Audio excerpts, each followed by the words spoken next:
What if the British monarchy wasn't just built on bloodlines and ceremony, but on secrets buried alive? For centuries, kings and queens have ruled under golden crowns, while ghosts paced palace walls, skeletons whispered in stone, and portraits watched back. These aren't fairy tales. They're real, royal, and still unexplained. Tonight, we're peeling back 900 years of polished history and stepping into the shadows the monarchy doesn't talk about. Welcome to 25 terrifying mysteries of the English monarchy, where the past isn't dead, it's just waiting. Before we descend into the vaults of royal mystery, take a second to subscribe.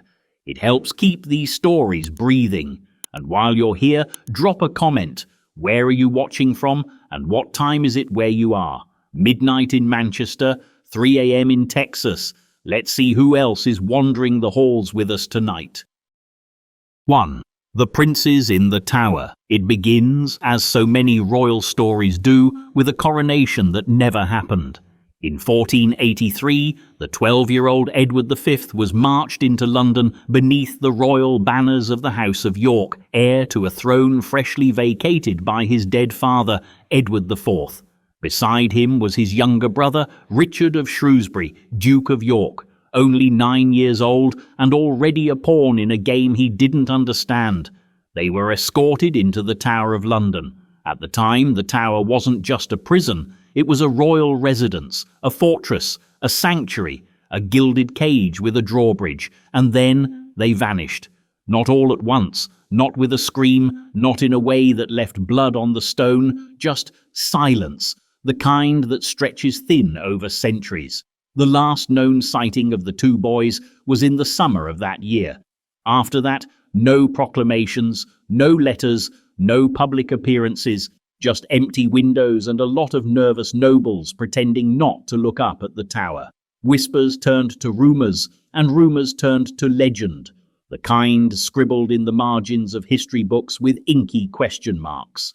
At the centre of it all stood Richard III, their uncle, their Lord Protector, a man who only weeks after the disappearance declared the boys illegitimate and took the crown for himself.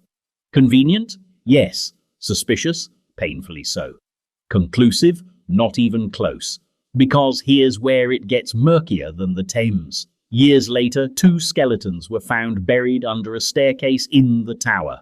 Small, fragile, unnamed.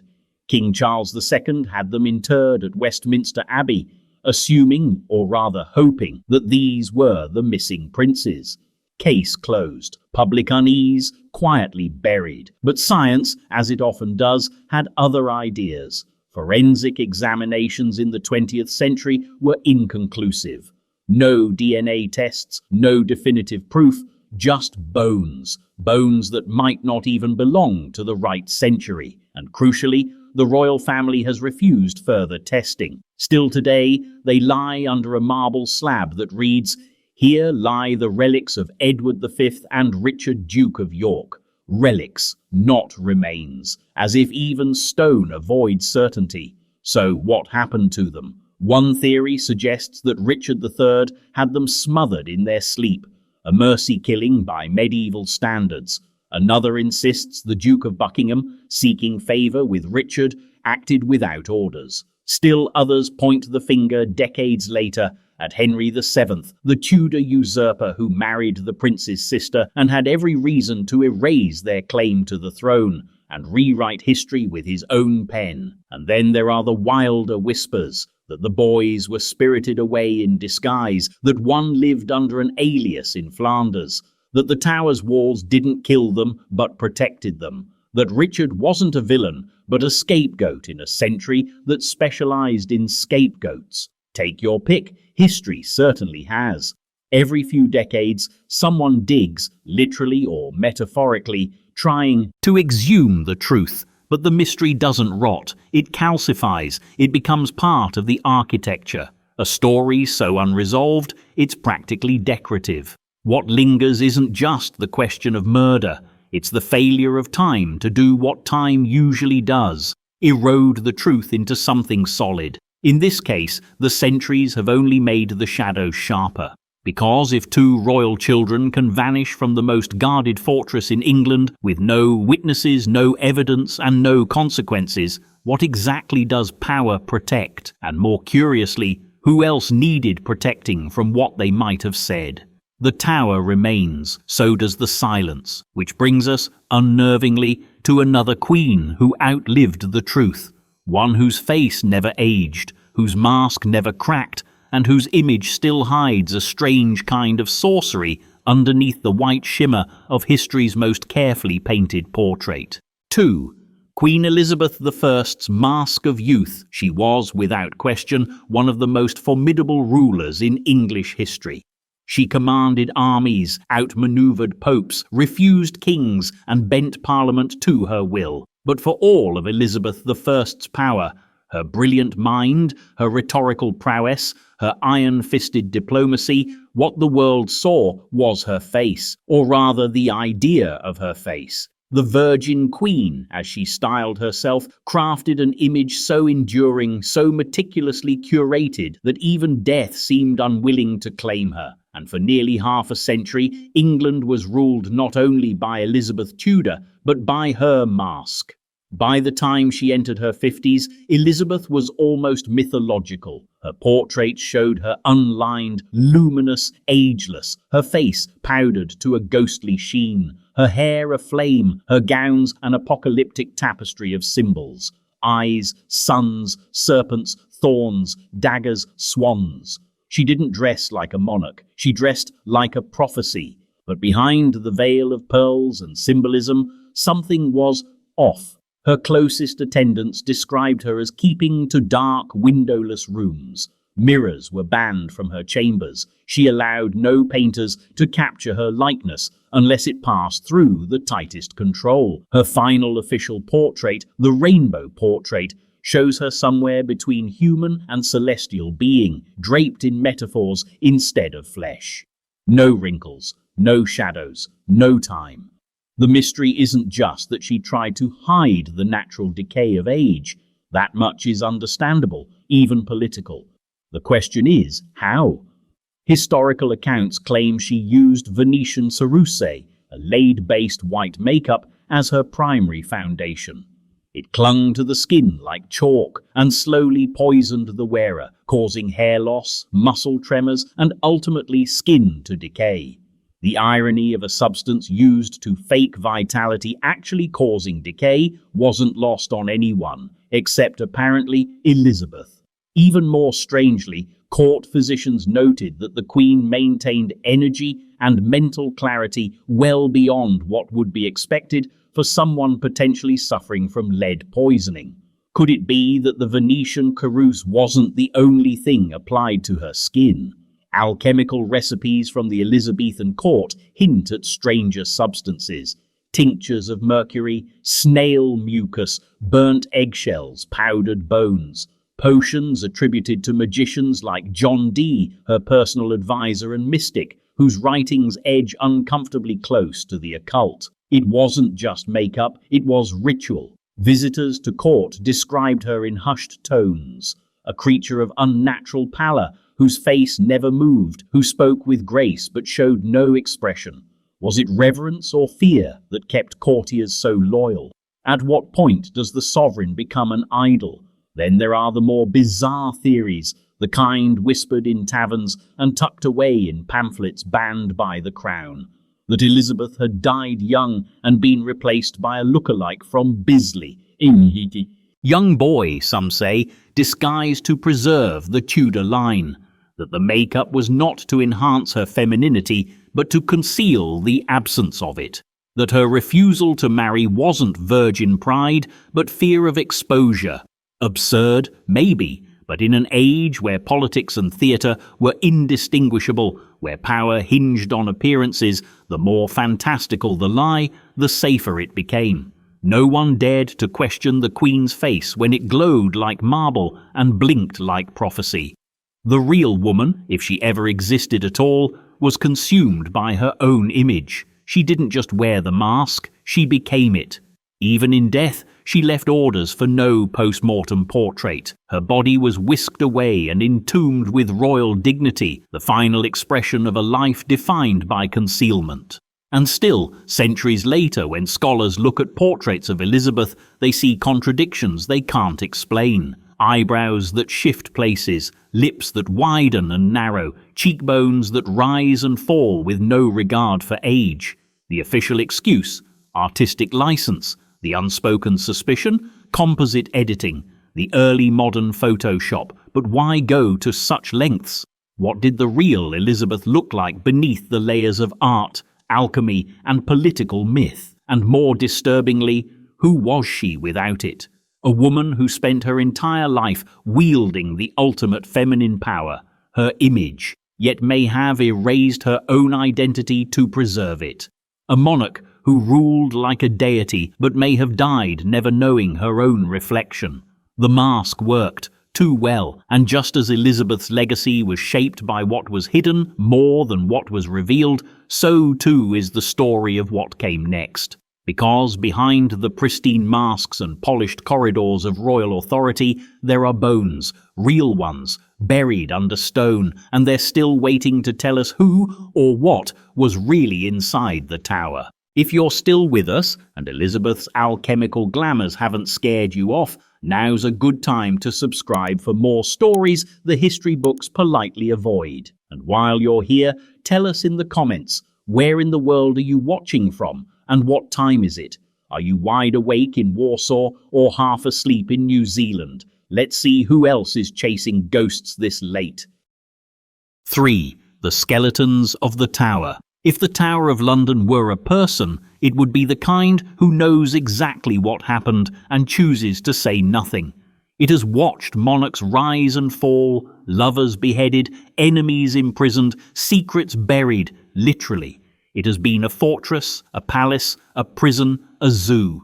And yet, even with its centuries of stone silence, it has occasionally spoken, not in words but in bones. In 1674, during renovations ordered by King Charles II, workmen unearthed a wooden chest beneath a stairwell in the White Tower. Inside were two small skeletons, jumbled together, partially buried in rubble as though hastily concealed. The location, not far from the very spot where the lost princes, Edward V and his younger brother Richard, had last been seen nearly 2 centuries earlier. It was a discovery so convenient it should have felt like closure. Instead, it birthed a fresh layer of questions. Charles, ever the pragmatist, had the bones reburied with royal honours in Westminster Abbey, under a marble slab and a carefully worded epitaph. And just like that, the mystery was solved. Or buried, depending on how you prefer your history handled. But here's the problem. The more you dig into the so-called solution, the less it holds. First, the science. In 1933, over 250 years after their reburial, the bones were exhumed and studied. The results? Inconclusive. The skeletons were of children, certainly, likely of similar ages to the princes when they disappeared. But that's where the certainty ends. The bones had been damaged, the analysis was based on 1930s technology, and most damningly, no DNA testing was performed. The remains were returned to their tomb, with royal permission required for any future examinations. Permission that has never been granted. One might wonder why. In an age where the tombs of pharaohs and Viking kings have been pried open for far less, the refusal to allow DNA testing seems oddly reverent, or perhaps carefully self-interested. And here's where the tower's long memory starts playing tricks. Because those aren't the only bones. Over the years, additional skeletons, some partial, some disturbingly intact, have been uncovered in and around the tower grounds. Each time, speculation ignites. Are these forgotten prisoners, royal victims, anonymous casualties of England's more medieval moods? One set of remains, discovered in the 18th century near St. John's Chapel, was thought to belong to a young girl. No historical record matched. She simply existed. Once, and now doesn't. In the 20th century, bones found in the Tower moat were initially thought to belong to animals, until closer inspection revealed human jaw fragments. As always, no definitive answers, just quiet reburials and sealed records. This pattern, discovery, speculation, suppression, is perhaps the most chilling part, because the Tower isn't just a monument of stone, it's a living archive of secrets too. Dangerous to exhume. There is a story in those bones, but it's being kept under lock and key, and not because of superstition. Here's a darker theory. What if the remains under the stairwell weren't the prince's at all? What if they were placed there later as a decoy, a royal sleight of hand to give a restless nation something to believe in? If so, whose children were they, and who put them there? Alternatively, what if the bones were the prince's, but placed there not by a murderer, but by someone trying to protect them, even in death? A loyal servant, perhaps. Someone who knew the game was over and chose to hide the evidence before history caught up. The Tower, with its echoing staircases and haunted air, doesn't clarify. It absorbs. The fact remains, 2 children vanished, and the only things that remain in their place are 2 skeletons, buried not just under stone, but under layers of plausible deniability. Every generation rediscovers them. Every generation walks away with new doubts.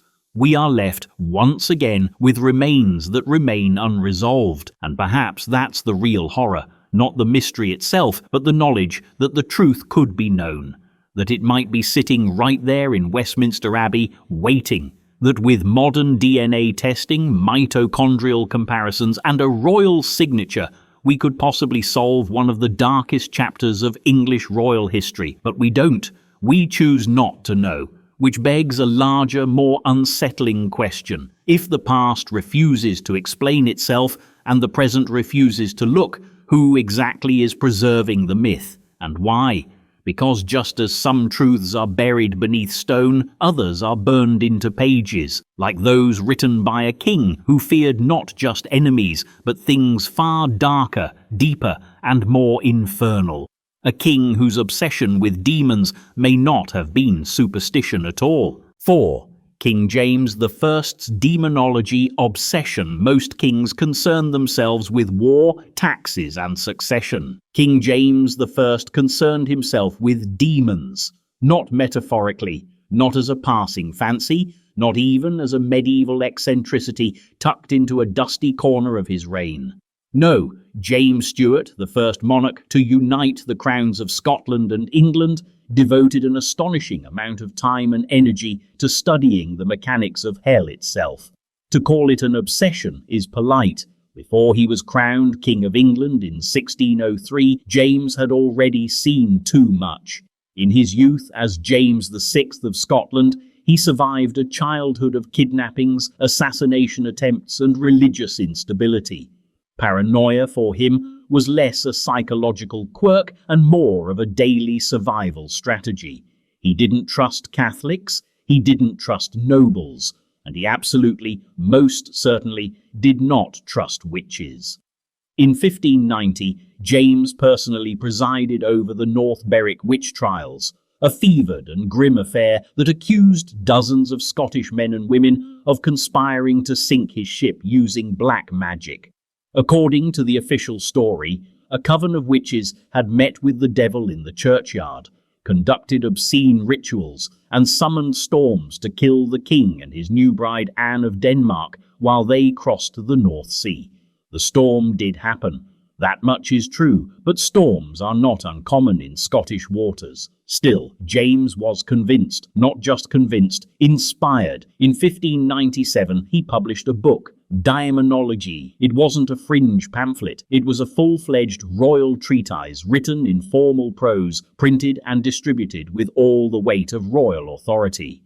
It detailed how witches could be identified, how demonic pacts were formed, and how such forces should be prosecuted. It also offered firm theological justification for rooting out the unseen agents of Satan working within society, agents who, it turns out, looked suspiciously like anyone James already disliked. In James's worldview, the devil wasn't just a cosmic adversary. He was a political player, a domestic threat, a fifth column operating inside the body politic. This wasn't just the fear of a superstitious man in a turbulent age. This was something deeper, stranger. His court became a hotbed of demonological inquiry. Informants and ministers brought him cases of suspected witchcraft with the same urgency as they would treason. Some reports suggest James spent hours interrogating suspects personally, asking them specific questions about rituals, sigils, pacts, and spirits, as though testing their knowledge against something he already knew. Where did he learn this? Some say from scripture. Others point to his tutelage under reformist theologians, but a smaller, quieter theory lingers, that James encountered something as a young man, something he never explained, even in demonology. There are letters, now kept in sealed archives, which suggest James had vivid dreams in his youth, involving shadowy figures, unnatural weather, and whispering voices. He reportedly woke once, aged 16, screaming in Latin, a language he had not yet formally studied.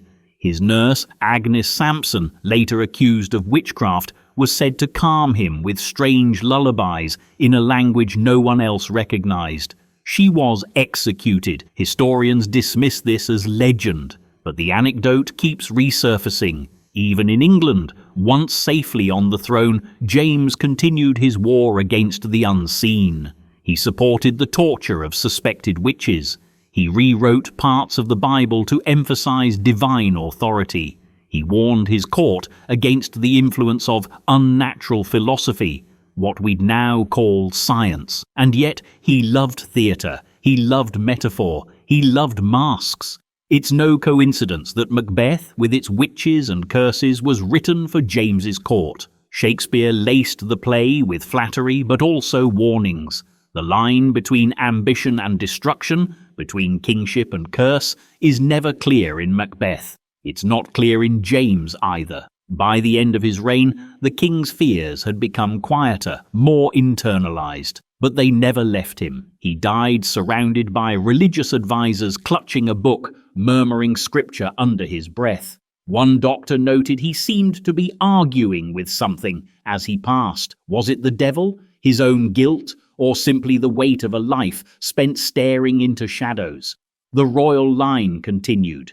The crown passed on, but the fear that something unnatural lived just beneath the skin of England that didn't vanish. It mutated, because just a few decades earlier, another king had died in the Tower under suspicious circumstances, officially of melancholy, unofficially.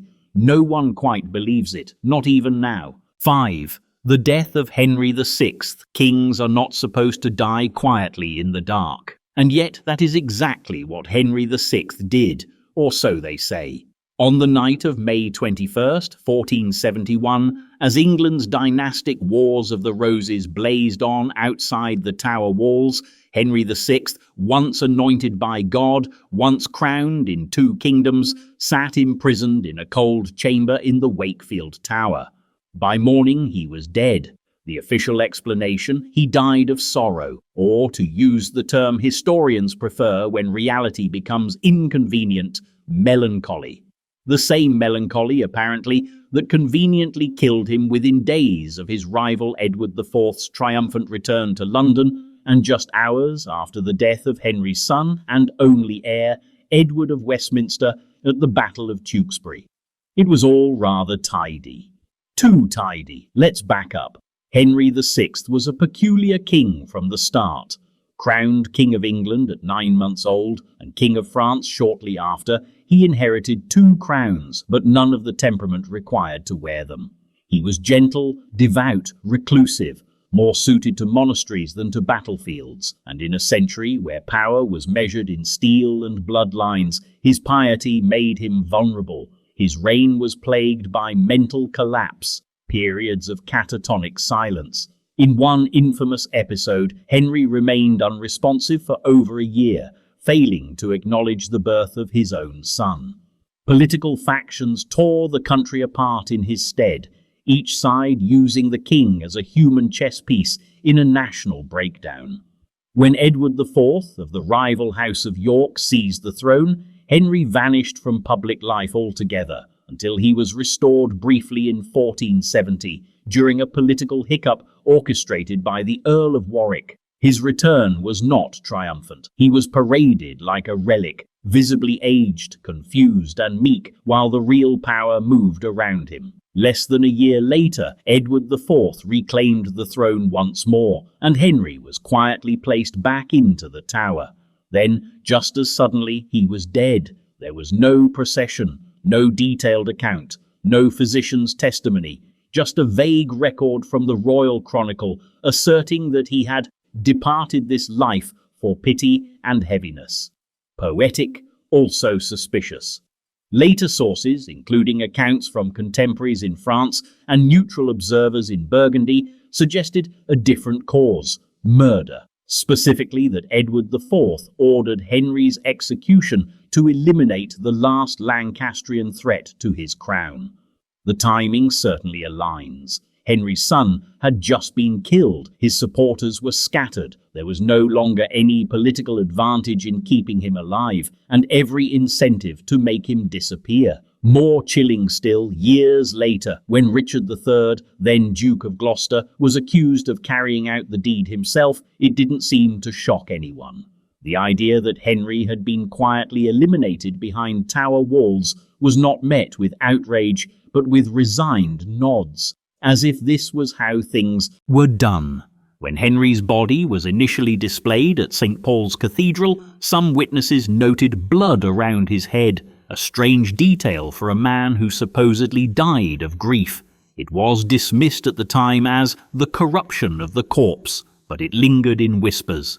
In 1910, the king's remains were examined again, this time at St. George's Chapel, Windsor, where he had been reburied centuries earlier. No modern autopsy was performed, but unofficial notes from those present described the skull as damaged. No official comment followed, and once again, the pattern repeats: discovery, speculation, silence. Why the reluctance to confirm what most already suspect? Perhaps because acknowledging it would unravel the careful myth-making of the Tudor regime, which relied heavily on the idea of divine legitimacy and lawful succession.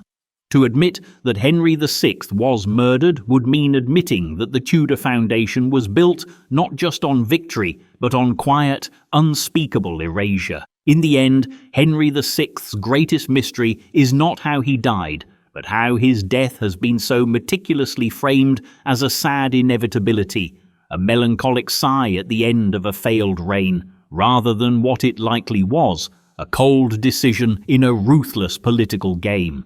He remains the only English monarch to be canonized by popular cult, if not by the church. Pilgrims once left flowers at his resting place, claiming miracles. A king who couldn't rule in life turned into a saint in death. The Tower swallowed him, but England refused to forget him. And like all royal ghosts, Henry's story doesn't end with silence, because just decades later, another royal would face the axe, not in a hidden chamber, but in full daylight. She walked to her death with strange composure, spoke words no one fully understood, and left behind a mystery far more unsettling than her execution. 6. Anne Boleyn's final words. There is a specific chill that comes from knowing exactly when and how your life will end. Anne Boleyn, once the most powerful woman in England, second wife to Henry VIII and mother to the future Elizabeth I, stood on the scaffold at the Tower of London on the morning of May 19, 1536. The sky was overcast, the crowd oddly quiet. The swordsman had been summoned from France, hand-picked for his precision and discretion. Everything had been prepared, precisely, efficiently, and with unnerving calm. And then Anne spoke. Her final words were not a wail, not a protest, not even a plea. They were composed, gracious, almost unnervingly serene. She praised the king, the same man who had condemned her. She forgave her enemies. She expressed hope for her soul. She even smiled. And then, with her final breath, she whispered a short prayer. The executioner, apparently moved, swore he had never seen such courage. The accounts of that morning, recorded by ambassadors and eyewitnesses, all agree on one thing. She seemed completely at peace, which is strange, deeply strange, considering everything that had happened in the 19 days leading up to it.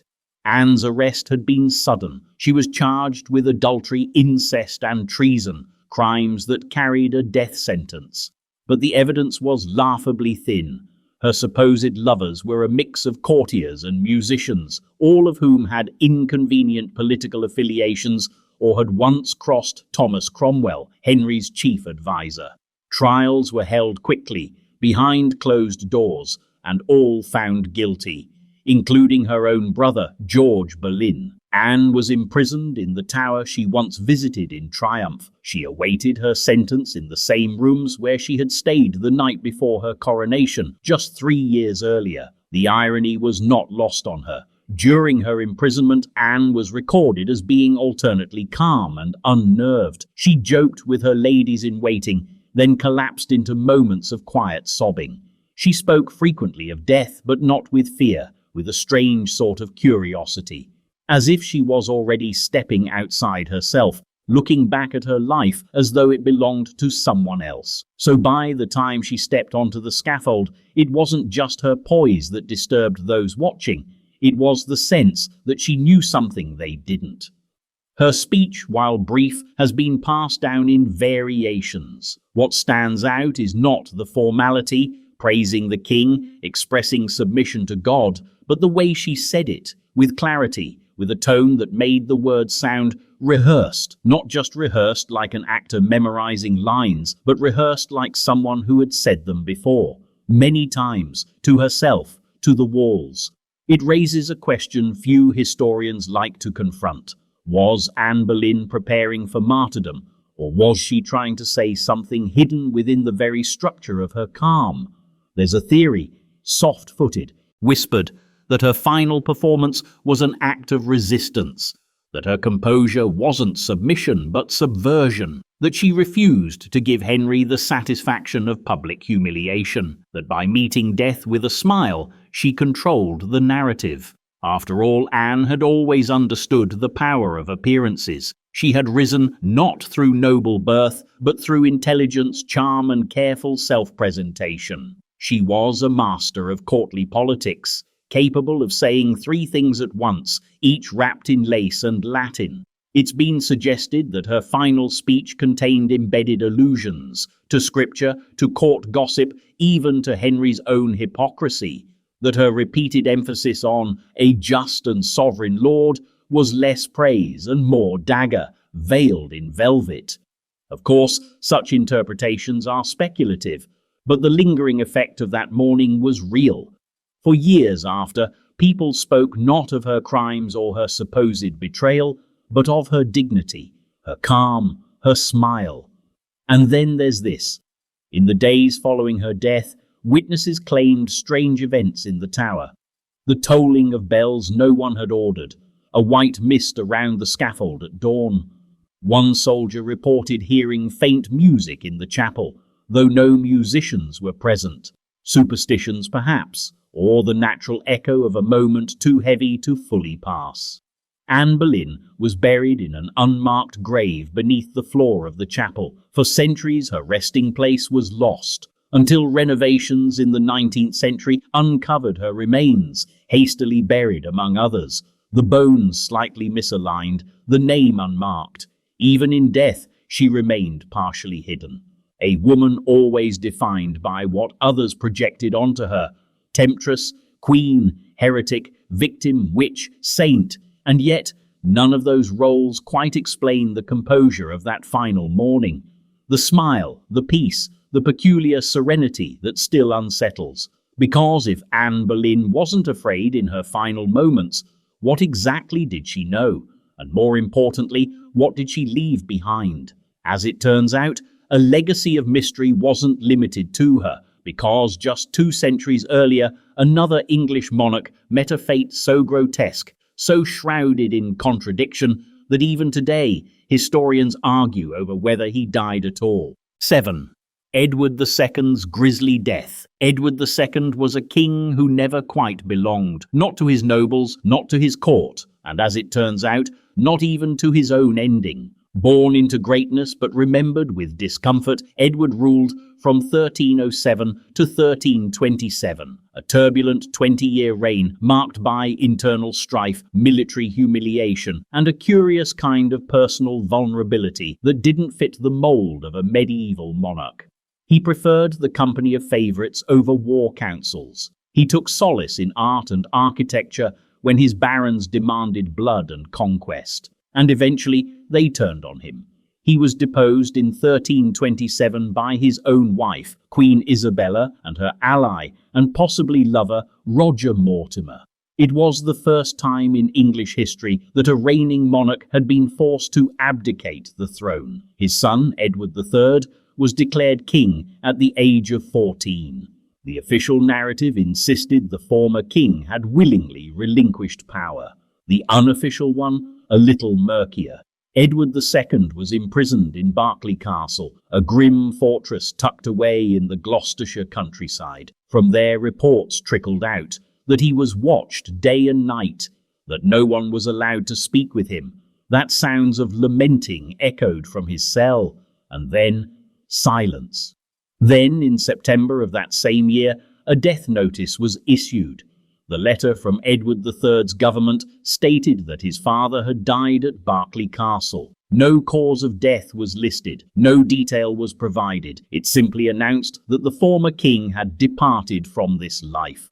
A body was displayed in Gloucester, dressed in royal robes and buried with pomp and ceremony at St. Peter's Abbey. The crown even paid for a lavish tomb, as if to overcompensate for something. But the rumours began almost immediately. The earliest accounts of Edward's death were suspiciously vague. Some claimed he died of illness. Others hinted at a deliberate killing. Decades later, chroniclers added gruesome flourishes, most notably the infamous claim that Edward was murdered in a particularly grotesque fashion, a story repeated often enough to become legend, but sourced from no one who was actually there. Even at the time, Edward's supposed death did not convince everyone. In fact, there's compelling evidence that he might not have died in 1327 at all. A letter known as the Fieschi letter surfaced years later. Written by a papal notary named Manuele Fieschi, it was addressed to Edward III himself and claimed that Edward II had escaped captivity, fled to Europe, and lived out his days as a wandering hermit in the Holy Roman Empire. The letter is specific, too specific to be dismissed as hearsay. It outlines his route, names individuals who helped him, and details moments of his flight that would only be known by someone close to the event. Was it real? A forgery? A hoax? Historians have debated the authenticity of the Fieschi letter for centuries. Some dismiss it as a political tool crafted to manipulate Edward III into turning on his mother and Mortimer.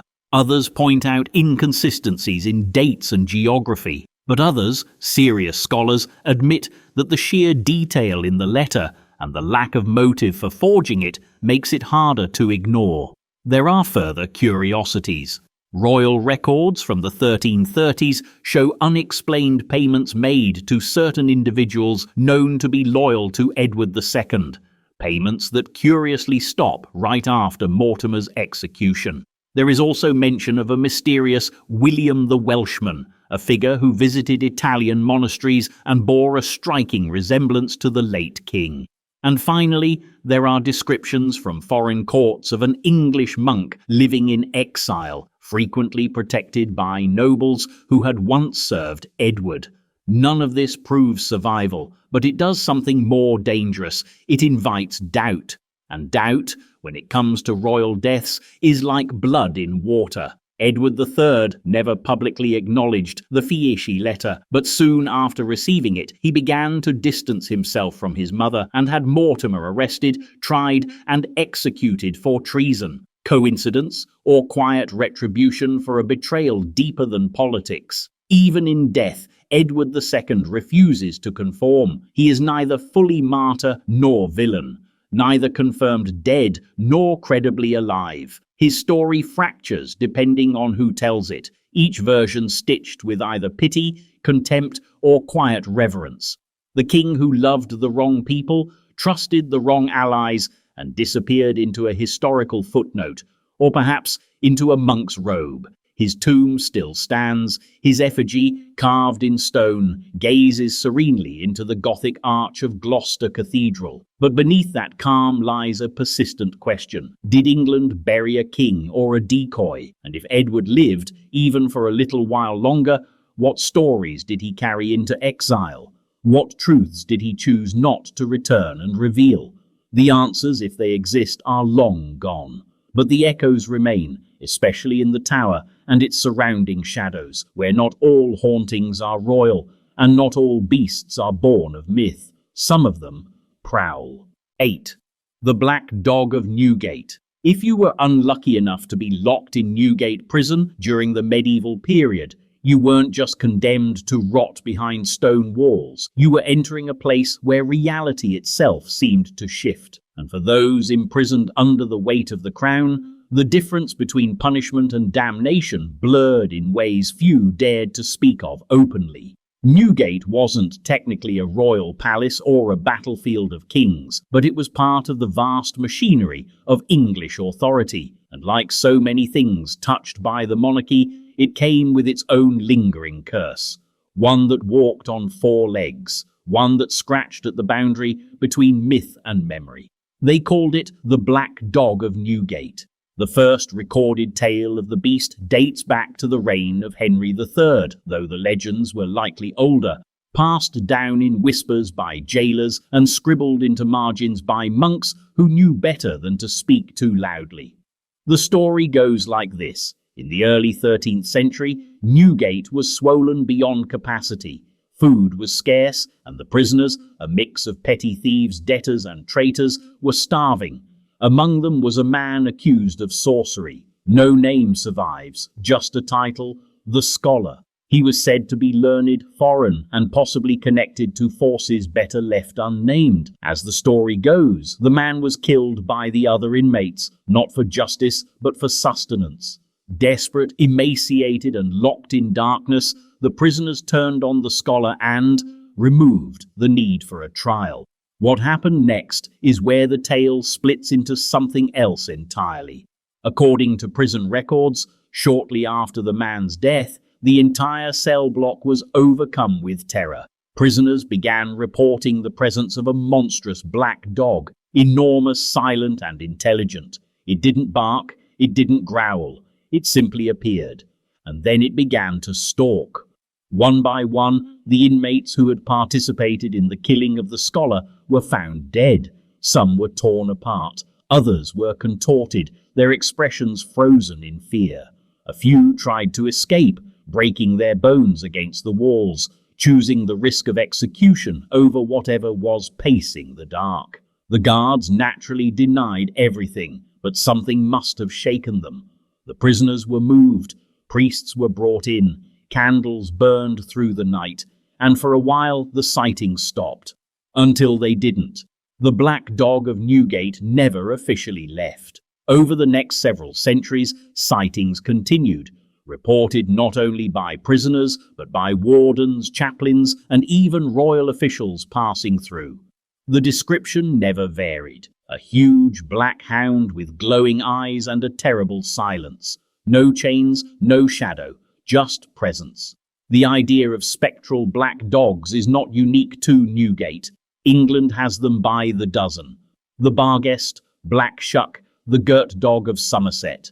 But what made the Newgate Hound different was where it was seen, not on a wind-swept moor, not on a country road at midnight, but within the heart of the English justice system, within the very walls of the prison used by monarchs and ministers to enforce order. The beast didn't appear to frighten peasants. It haunted those already caught in the grip of institutional power. Even after Newgate was rebuilt, its medieval architecture slowly swallowed by later expansions, reports of the dog continued. In the 17th century, a judge reported seeing it standing silently at the foot of the gallows. In the 18th, a nobleman imprisoned for political dissent, wrote a letter describing a presence that watched me through the slit in my cell door, low, black, and patient. In 1902, Newgate was finally demolished, a clean slate, or so it seemed. Today, the Old Bailey, the Central Criminal Court of England, stands where Newgate once did, a modern building of justice built on the bones of something older, something that doesn't forget. And curiously, there are still the occasional reports. Late-night cleaning crews have whispered about animal sounds in empty hallways. Security footage has shown unexplained shadows near the holding cells. One judge in the 1970s requested to have her chambers moved after what she described as a presence that made the walls pulse with heat. Officially, nothing was found. Unofficially, her request was granted immediately. What makes the Black Dog of Newgate so enduring is not just its physical form, but what it represents. A haunting not of place, but of principle. A spectre tied to injustice, secrecy, and guilt. It appears where judgment has gone wrong, where the powerful pretend to be blind, where punishment has exceeded the bounds of law. It doesn't howl, it doesn't attack randomly, it waits. And for those who still believe, the dog isn't a ghost at all. It's a warning, a sign that some debts don't vanish with time, some walls remember, and some justice walks on silent paws. Fitting, then, that one of its most famous alleged victims, or perhaps witnesses, was another royal consort, a queen whose screams still echo through the same stone corridors long after her body was taken away. Not a beast this time, just a voice, a cry that doesn't fade. 9. The Ghost of Catherine Howard.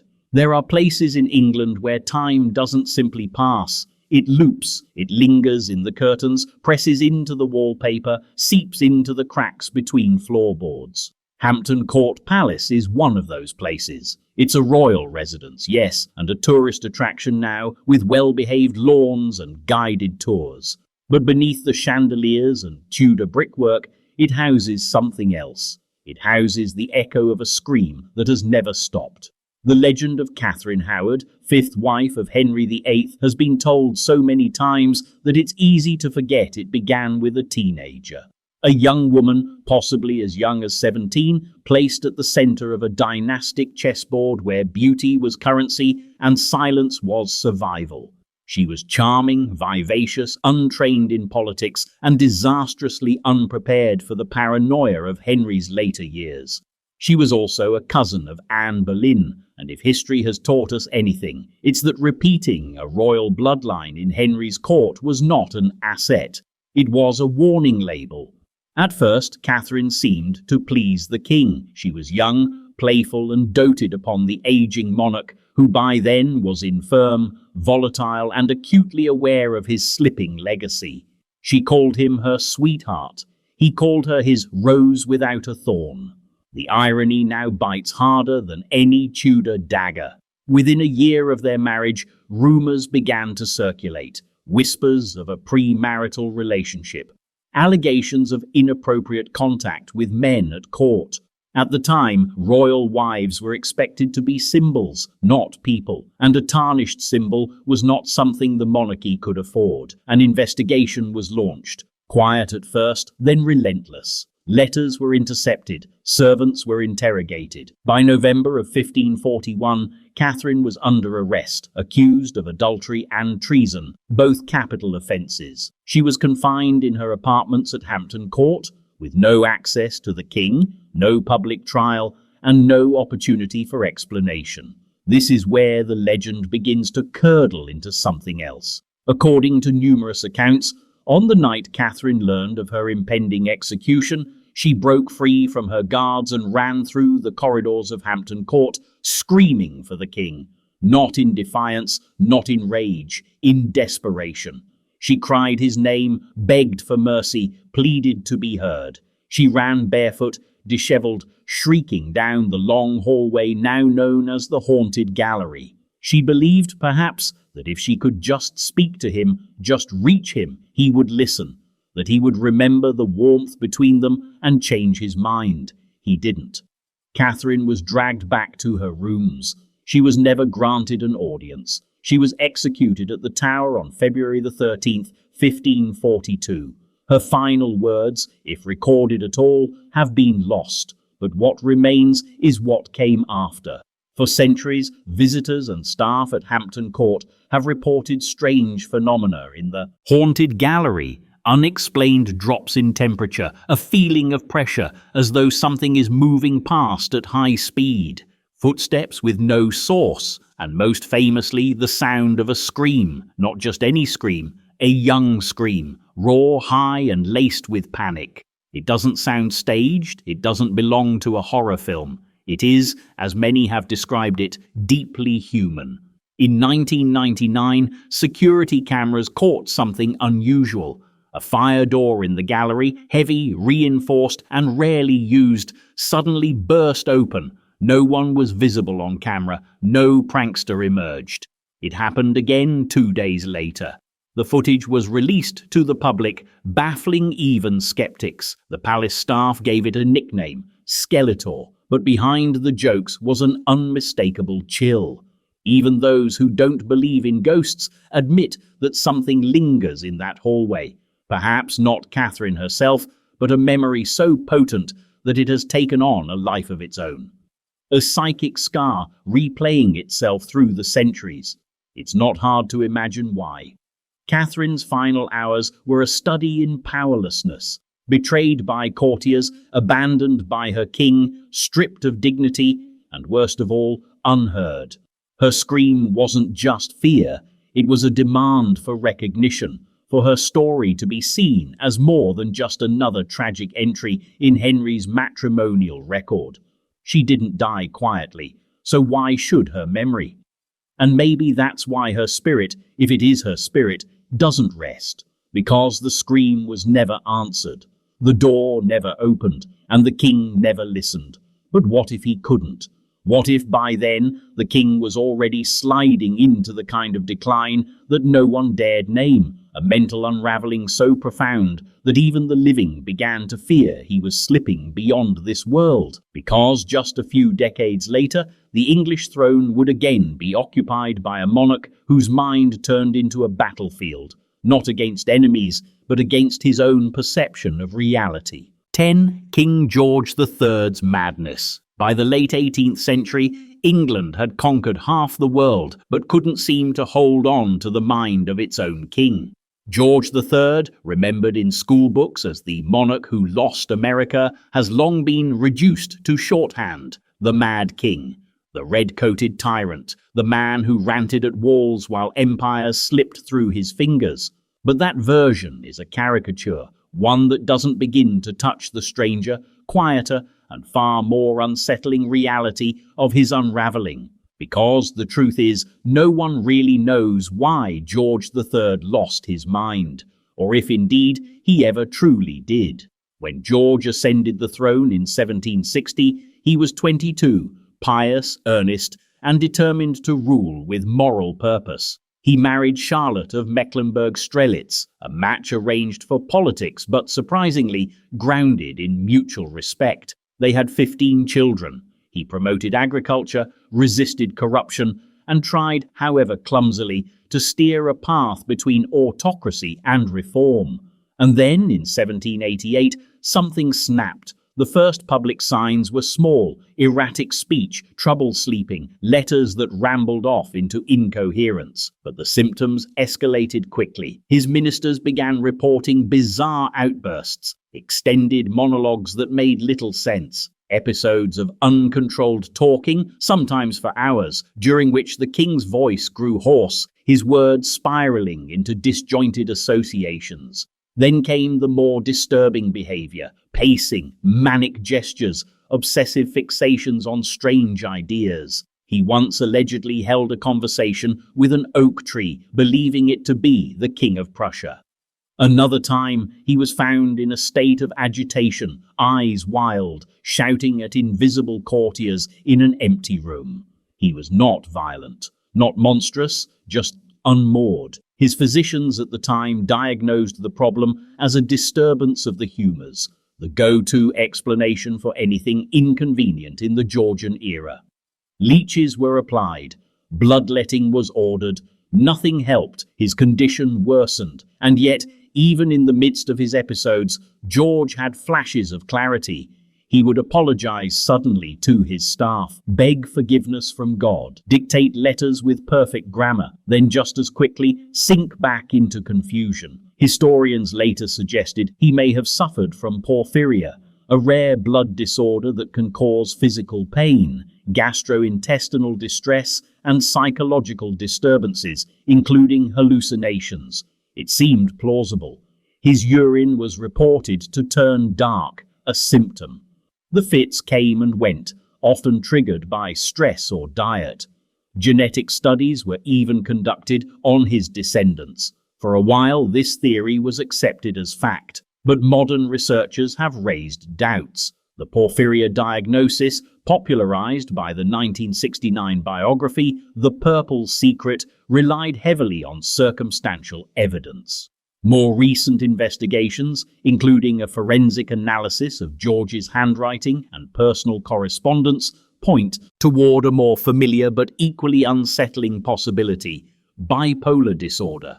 If true, that would make George not a medical curiosity, but perhaps the most publicly documented case of untreated mental illness in a royal figure, a man suffering for decades under the watch of an entire empire without ever receiving anything resembling proper care. And even that doesn't quite explain everything, because during his worst episode in 1810, after the death of his beloved daughter, Princess Amelia, something changed. The king did not just grow erratic, he seemed to enter another plane of experience altogether. He began speaking in riddles, composing music in his head, and reciting entire psalms backwards. He believed he was dead, then divine, then both. He ceased recognizing members of his own family. At one point, he declared he had spoken with angels, and that they had warned him of something approaching. What exactly was never recorded. He was declared unfit to rule, and his son was appointed Prince Regent. George was quietly removed from public life. For the last 9 years of his reign and of his life, he lived in almost total isolation at Windsor Castle, blind, deaf, and largely unaware of the world around him. But even in this final chapter, the strangeness didn't stop. Visitors reported that the royal apartments had been altered, curtains drawn at all hours, mirrors removed. A court violinist was instructed to play softly outside his window each evening, though the king could no longer hear. Staff claimed he still talked to people who weren't there, not angrily, but conversationally, with warmth. His death in 1820 came quietly, but what he left behind was anything but quiet. The mad king was gone, but the question of what had possessed him, or what he might have believed had possessed England, remained. He was deeply religious, endlessly reflective, and convinced, to the end, that forces beyond comprehension shaped the fates of men. It's tempting to think of George III as a tragic figure, and he was. But there's also something unnerving about a monarch whose final years were spent half in this world and half in some space beyond language. Some threshold that he crossed not with violence, but with a gaze turned perpetually inward. Because if a king loses his grip on reality, but the kingdom keeps moving, does that make the king mad? Or the country? Perhaps both. And maybe that's why, even today, certain relics of that reign remain strangely charged, like a crown that glitters just a little too darkly, or a diamond said to bring ruin to any man who dares to wear it. 11. The Curse of the Crown Jewels. There is no shortage of glitter in monarchy. Crowns, scepters, golden orbs, coronation robes embroidered with silver thread, all designed to dazzle, to proclaim divine right, in sparkling shorthand. But in the English monarchy, there's one collection of objects that shimmer with something colder, older, and far more unsettling than mere pageantry. They are locked away in the Tower of London, displayed behind thick glass, guarded by ceremony, tradition, and a famously unsmiling regiment of soldiers. But what's really being protected? It's said often quietly, occasionally in jest, and sometimes in genuine fear, that some of the crown jewels are cursed. Not metaphorically, not poetically, but literally cursed, infused with centuries of blood, betrayal, and misfortune. Particularly one gem in particular, the Koh-i-Noor diamond, a name that, translated from Persian, means mountain of light, though it might as well mean mountain of regret. The Koh-i-Noor is one of the largest cut diamonds in the world, weighing in at over 100 carats, but its size is not what makes it legendary. It's the trail of destruction left in its wake. The diamond originated in India, passed through the hands of Mughal emperors, Persian shahs, Afghan warlords, and Sikh maharajas. Every time it changed hands, it seemed to leave a trail of conflict, betrayal, and death. It was brought to England in 1850 as part of the spoils of colonial conquest. Specifically, it was presented to Queen Victoria after the British annexation of the Punjab. The diamond was displayed at the Great Exhibition of 1851 to underwhelming reviews. Visitors found it dull, lifeless, almost like it resented being shown off. It was then recut, sharpened, made to sparkle more appropriately. The recutting destroyed about 40% of the stone's mass, and the deaths began to pile up again. Victoria, for her part, never wore it. Not once. Her journals mention it only sparingly, and always with clinical distance. After her death, the Koh-i-Noor was mounted in the crown of Queen Alexandra, then later transferred to the crowns of Queen Mary and finally Queen Elizabeth, the Queen Mother. But never again was it placed upon a male monarch. There's a reason for that. According to legend, one accepted with surprising seriousness inside certain royal circles. Any man who wears the Koh-i-Noor will suffer ruin or death. The gem, it is said, punishes masculine arrogance. Every male ruler who has possessed it, from the Persian Nader Shah to the Afghan Duranis, has met a violent or humiliating end. In contrast, the women who've worn it have lived long lives and died in bed. Whether coincidence or cosmic justice, the royal family took the hint. The diamond was kept strictly in the Queen Consort's crown, never the king's. But the Koh-i-Noor is not alone. Other jewels in the royal collection have their own ominous footnotes. The Black Prince's ruby, for example, which is not a ruby at all but a spinel, was worn by Henry V at the Battle of Agincourt, where he nearly died from an axe blow to the head. The stone, set into the imperial state crown, has a deep cavity at its centre, the result of centuries of battle damage, cutting and rumoured blood seepage. Yes, actual claims of staining. No one has offered a chemical explanation. There is also the Stuart sapphire, once lost, then mysteriously recovered. Its brief disappearance from the tower's inventory remains unexplained. No note, no theft report, just gone, then back, cleaned, polished, slightly smaller. And then there's the whispered story of the state sword of spiritual justice. In 1936, during the brief and tumultuous reign of Edward VIII, a ceremony was abruptly cancelled when the sword refused to draw. It reportedly stuck in its sheath during a rehearsal, despite being perfectly maintained. The symbolic meaning wasn't lost on anyone, but the Koh-i-Noor remains the crown jewel of unease. India, Pakistan, Iran, and Afghanistan have all demanded its return at various points, citing historical theft, colonial violence, and cultural ownership. Britain, of course, insists that the diamond was gifted, a claim that even under the best historical lighting reads less like diplomacy and more like hostage negotiations. The diamond still sits today in the crown of the late Queen Mother, removed from public display after her death and only occasionally brought out for state events. Rumours swirl that Queen Camilla, during her own coronation preparations, declined to wear it entirely, citing not politics, but bad luck. Perhaps she was right, because when the symbols of divine right become haunted by very human wrongs, even a monarch knows when to tread carefully. These aren't just ornaments, they're talismans. They carry the weight of conquest, grief, and guilt. And whether or not you believe in curses, it's hard to deny that these jewels have seen more than their fair share of downfall. They sparkle, yes, but not with innocence, and not every shadow cast by a jewel is caused by light. Sometimes it's a memory of something hidden, buried, or erased, like the sudden death of a prince, young, royal, and full of secrets, gone in an instant, but perhaps not gone entirely. 12. The death of Prince Albert Victor. There is a rule in royal circles, unwritten but understood, that some stories should be kept quiet. Not buried exactly, just faded, allowed to drift into the dusty wings of history, unchallenged, unverified, and, above all, unresolved. Prince Albert Victor, Duke of Clarence and Avondale, was exactly the kind of royal who invites such treatment. A prince who vanished from history with a swiftness so complete it leaves behind not just questions, but the sense that someone went out of their way to encourage the forgetting.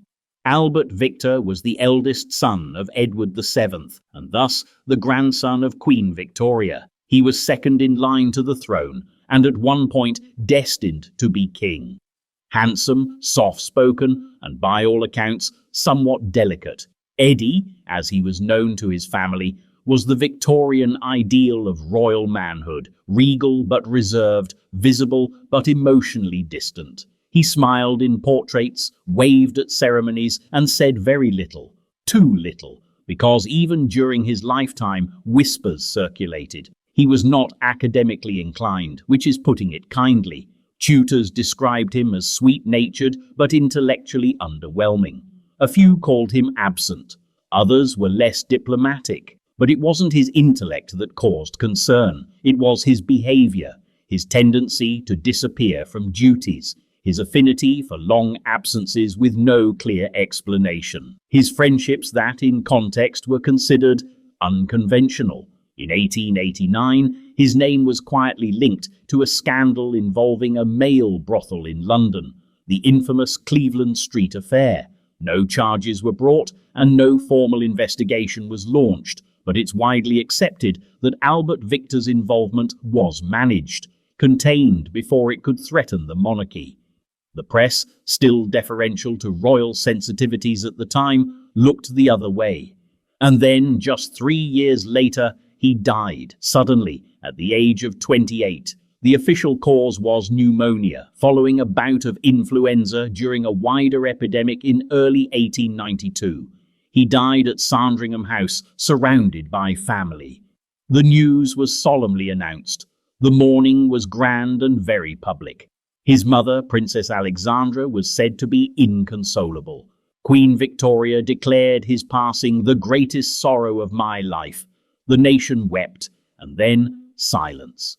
No autopsy was released, no public record of his final hours, just a sealed coffin and a future rewritten. His younger brother, George, the quieter, more serious sibling, became the new heir to the throne and would go on to reign as George V. He married Albert Victor's fiancée, Princess Mary of Teck. The switch was presented as pragmatic, loving even, as though fate had simply shuffled the deck. But nothing about Albert Victor's exit feels accidental, because then came the theories. The most enduring and most controversial is that Albert Victor was somehow involved in the Jack the Ripper murders. The theory took shape decades after his death and has been widely dismissed by historians, but it refuses to die. Some versions claim he was the killer, others say he witnessed something and was silenced. Still others spin elaborate conspiracies involving illegitimate children, blackmail, secret asylum stays, and a web of cover-ups extending deep into Buckingham Palace. Again, no proof, just gaps wide enough to invite whatever the imagination can fill. There are also persistent rumors that his death was not natural at all, that he was poisoned or euthanized or removed from public life under the guise of illness because his continued presence had become inconvenient. Whether due to his sexuality, his temperament, or some piece of knowledge he should not have possessed, the theory goes Albert Victor was not allowed to continue. Even his grave is strange. Located at St. George's Chapel, Windsor, near the resting places of monarchs and saints, it is unusually grand for someone who never reigned. A towering Gothic canopy, intricate stonework, angelic statues, more befitting a king than a prince cut short. Was it a tribute to a beloved son, or an overcorrection, too much grandeur for a life that left too many questions? We may never know. The royal archives from the 1880s and 1890s remain to this day sealed in parts. Certain correspondence from Albert Victor's final year is conspicuously missing, and every now and then another document surfaces, a letter, a journal entry, a photograph that doesn't fit the official timeline. And perhaps that's the point. Albert Victor didn't just die young, he disappeared. Not just from life, but from legacy.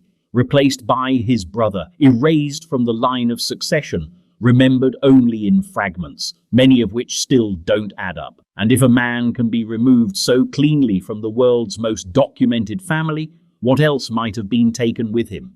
Perhaps a part of someone else, a piece of another mystery, long thought buried, but recently found, somewhere it never should have been. Not in England, not even on the island, but in the heart of a Parisian church, beating still. 13.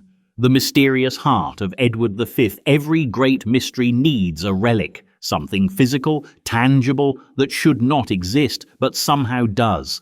A blood-stained letter, a misdated portrait, a misplaced diary. But sometimes it's not parchment or ink that turns up centuries later. Sometimes it's a heart. In the late 18th century, in the quiet hush of a Parisian church, a small urn was discovered. Inside it, nestled like an afterthought in an alcove, was something that shouldn't have been there, a dried, shriveled human heart, sealed in wax and marked with a name. Edward. Specifically, it was labelled, in careful archaic Latin, as the heart of Edward V, the boy king who vanished into the Tower of London in 1483, along with his younger brother, Richard of Shrewsbury. Their disappearance is well known. Their fate? Still unsolved. Their alleged remains were found under a staircase and entombed in Westminster Abbey, but even that is disputed. The bones still untested for DNA to this day.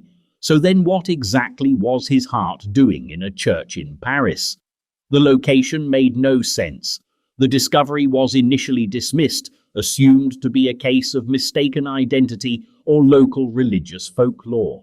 After all, relics were common in European churches. Saints' fingers, martyrs' teeth, the occasional bone fragment passed off as apostolic proof. But a royal English heart, that was something else. It raised a question that continues to gnaw at the edges of historical certainty. Did Edward V survive? And if he did, how did a piece of him end up so far from home? The official narrative says Edward V and his brother were murdered in the Tower of London, likely by or under the orders of their uncle, Richard III, who claimed the crown soon after. It's tidy, cynical, and suspiciously convenient. But every few decades, someone finds a thread that pulls against that story, and the Parisian heart is one of the strongest. The discovery was made in the Church of the Celestines, once a royal chapel favoured by French nobility. The urn itself bore no detailed inscriptions beyond the name, but the craftsmanship was English, the wax seal, Tudor in style, and inside were notes from a French priest, now lost, suggesting the heart had been preserved in memory of a foreign prince wronged by his kin. When historians traced the object's chain of custody, they found gaps, too many.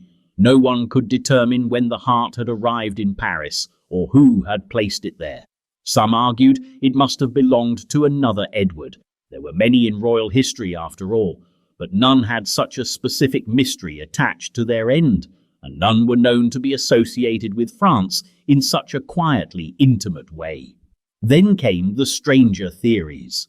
One, proposed in the 19th century by a French historian, claimed Edward V had been smuggled out of England by loyalists who feared for his life. Disguised as a servant, he was transported through Flanders and eventually into France, where he lived under a false name in a monastery.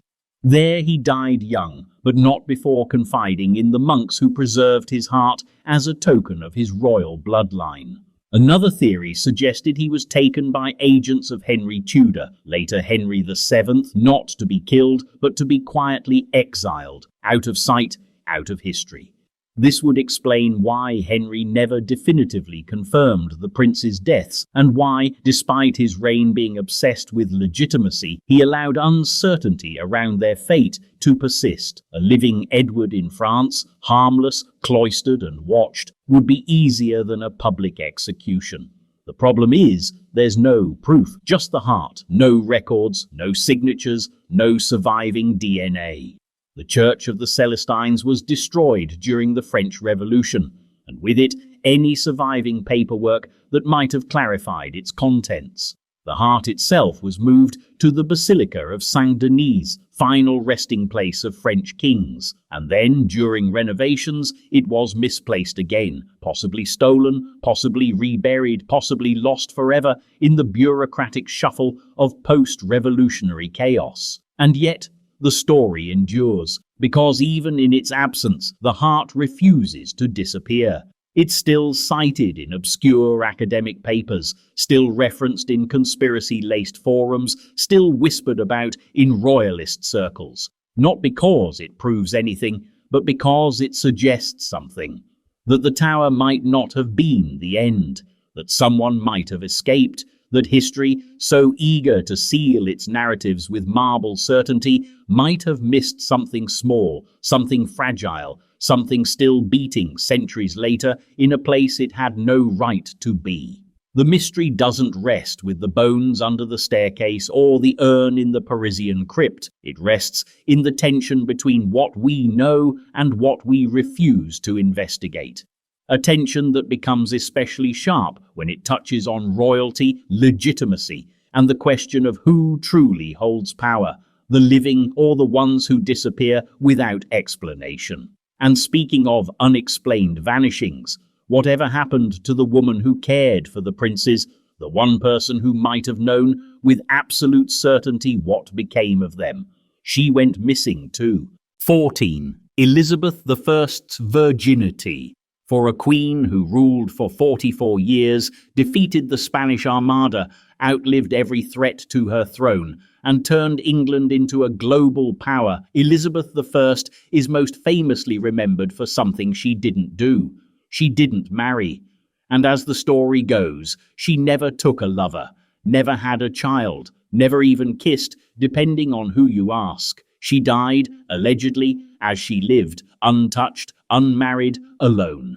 The Virgin Queen, capitalized, emblazoned on coins, etched into stone, draped in pearls and powdered symbolism. A body politic transformed into a sacred relic of monarchy. But behind the political mythology lies one of the strangest, most quietly unnerving mysteries in royal history. Was Elizabeth I truly a virgin? Or, more provocatively, was she even who she claimed to be? Let's start with the known facts. Elizabeth Tudor was born in 1533, the daughter of Henry VIII and Anne Boleyn. Her mother was executed before Elizabeth's third birthday. Her early years were politically precarious. By the time she ascended to the throne in 1558, she had already survived multiple attempts to control, marry, or eliminate her. From the very beginning of her reign, she understood one thing with absolute clarity. Marriage was a weapon, and she had no intention of handing it to anyone else. She played the courtship game like a master strategist, dangling alliances, entertaining proposals, but never closing the deal. Kings, dukes, and ambassadors came and went, baffled and frustrated. Parliament pressured her, her advisors begged her, foreign powers threatened war over it. But Elizabeth held firm. She would not marry. She would not explain why. And eventually, she began to mythologize it. She told Parliament she was married to England, that she needed no husband but the loyalty of her people. It was brilliant branding. Divine chaste above the fray, a living embodiment of Protestant virtue, set against the backdrop of a Europe roiling with dynastic marriages and Catholic intrigue.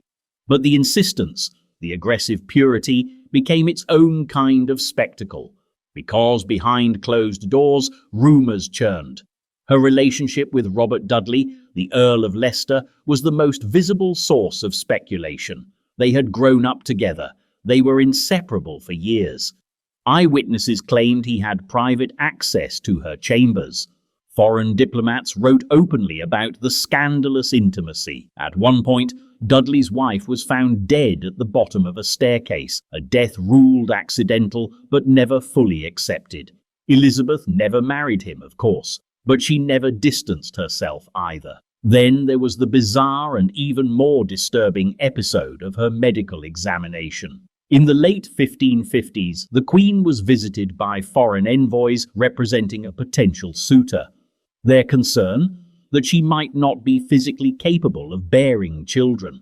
They demanded proof, and, according to scattered records, a panel of physicians was convened to verify her anatomical eligibility for marriage. Yes, a queen, inspected like livestock. The results of that examination were never formally recorded, but one of the attending doctors, in a private letter, referred cryptically to an unusual anatomy and a matter which ought not be spoken of beyond God's ear. Unusual how?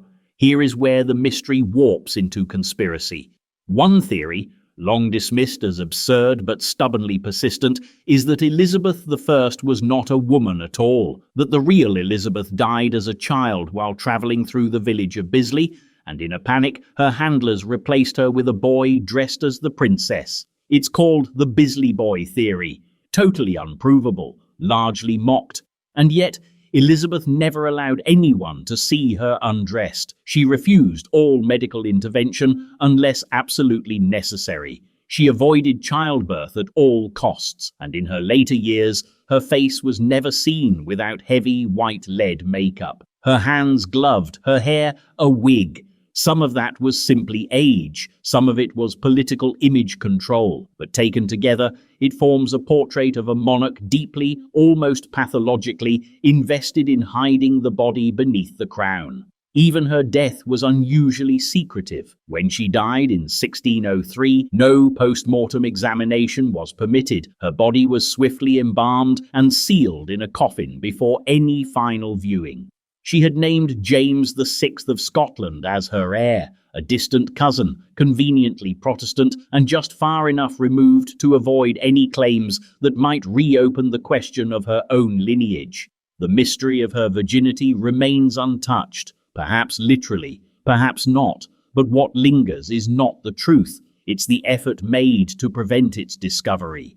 The walls built around her private life weren't just defensive, they were architectural. A palace within a palace, a self-imposed labyrinth where no one, not even history, could find a straight line. And in that inner sanctum, somewhere behind the embroidered veils and hollowed silence, may have stood a monarch who understood that mystery is sometimes more powerful than fact, which makes the next disappearance even more disturbing, because it doesn't just involve a missing body or an uncertain legacy, it involves someone who should have been seen and wasn't, someone who knew too much and left not even a shadow behind. 15. The fate of the prince's nurse history tends to record kings and queens, not the ones who tucked them into bed. The disappearance of Edward V and his younger brother Richard, Duke of York, in the summer of 1483 remains one of the most enduring mysteries in English history. A royal vanishing act behind stone walls and bolted gates. But while the fate of the two princes has been dissected, romanticized,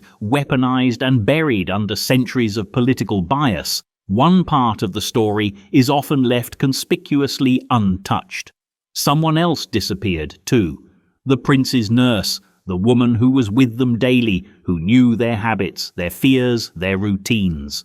A presence in their lives not just out of duty, but intimacy. In a court riddled with enemies, she would have been one of the few constants, loyal, trusted, invisible to the political elite, and yet she vanished. No trial, no public death, no record of transfer, exile or promotion, just gone. Most accounts don't even give her a name. Occasionally she's referenced obliquely in letters: the woman in attendance, the servant of the boys, her who waits, a human footnote, and perhaps that's precisely the point. In an age where power was documented to the last coin, it takes effort to disappear a person so thoroughly. She was erased not by accident, but by design. The only semi-consistent lead connects her to Elizabeth Shaw, also known as Jane Shaw, the former mistress of Edward IV, and briefly imprisoned around the same time as the prince's disappearance. Some scholars believe the nurse was a servant or associate of Shaw, caught up in the storm that followed Richard III's seizure of the throne. But this theory raises more questions than it answers. If the nurse was merely a domestic attendant, why was she never released? Why no record of her questioning? Why no burial? One theory, whispered but never proven, suggests she witnessed something in the tower, something no one was supposed to see. If the princes were removed, either by force or in secret, she would have known. She would have heard the footsteps, seen unfamiliar faces, noted the absence of regular guards, perhaps even spoken to the boys as they were taken, calming them, comforting them, or worse, distracting them. If she was complicit, she would have been dangerous. If she wasn't, she would have been inconvenient. Either way, she needed to vanish. Some records suggest that in the months following the boy's disappearance, a woman was briefly held at the tower, unnamed, female, untried. No crime listed, no release date recorded, just a single line in the ledger. Held in silence by warrant of the king. That king at the time was Richard III, the same Richard who claimed the throne after declaring the boys illegitimate, the same Richard whose rule was defined by anxiety, rebellion, and a deep need to project legitimacy, even as the whispers never ceased. But if Richard silenced the nurse to cover up a crime, there's a twist in the tale. He may not have been the only one with a motive. When Henry VII took the throne 2 years later, one of his first priorities was to stabilize the narrative around the princes. He didn't confirm their deaths, he didn't open an investigation, he just moved on, married their sister, founded a dynasty, built a myth, and once again, the nurse was nowhere to be found. Was she already dead by then, hidden in a convent, bribed into silence? Perhaps Henry had her removed not because she was a threat to him, but because she could complicate the carefully curated story he was constructing.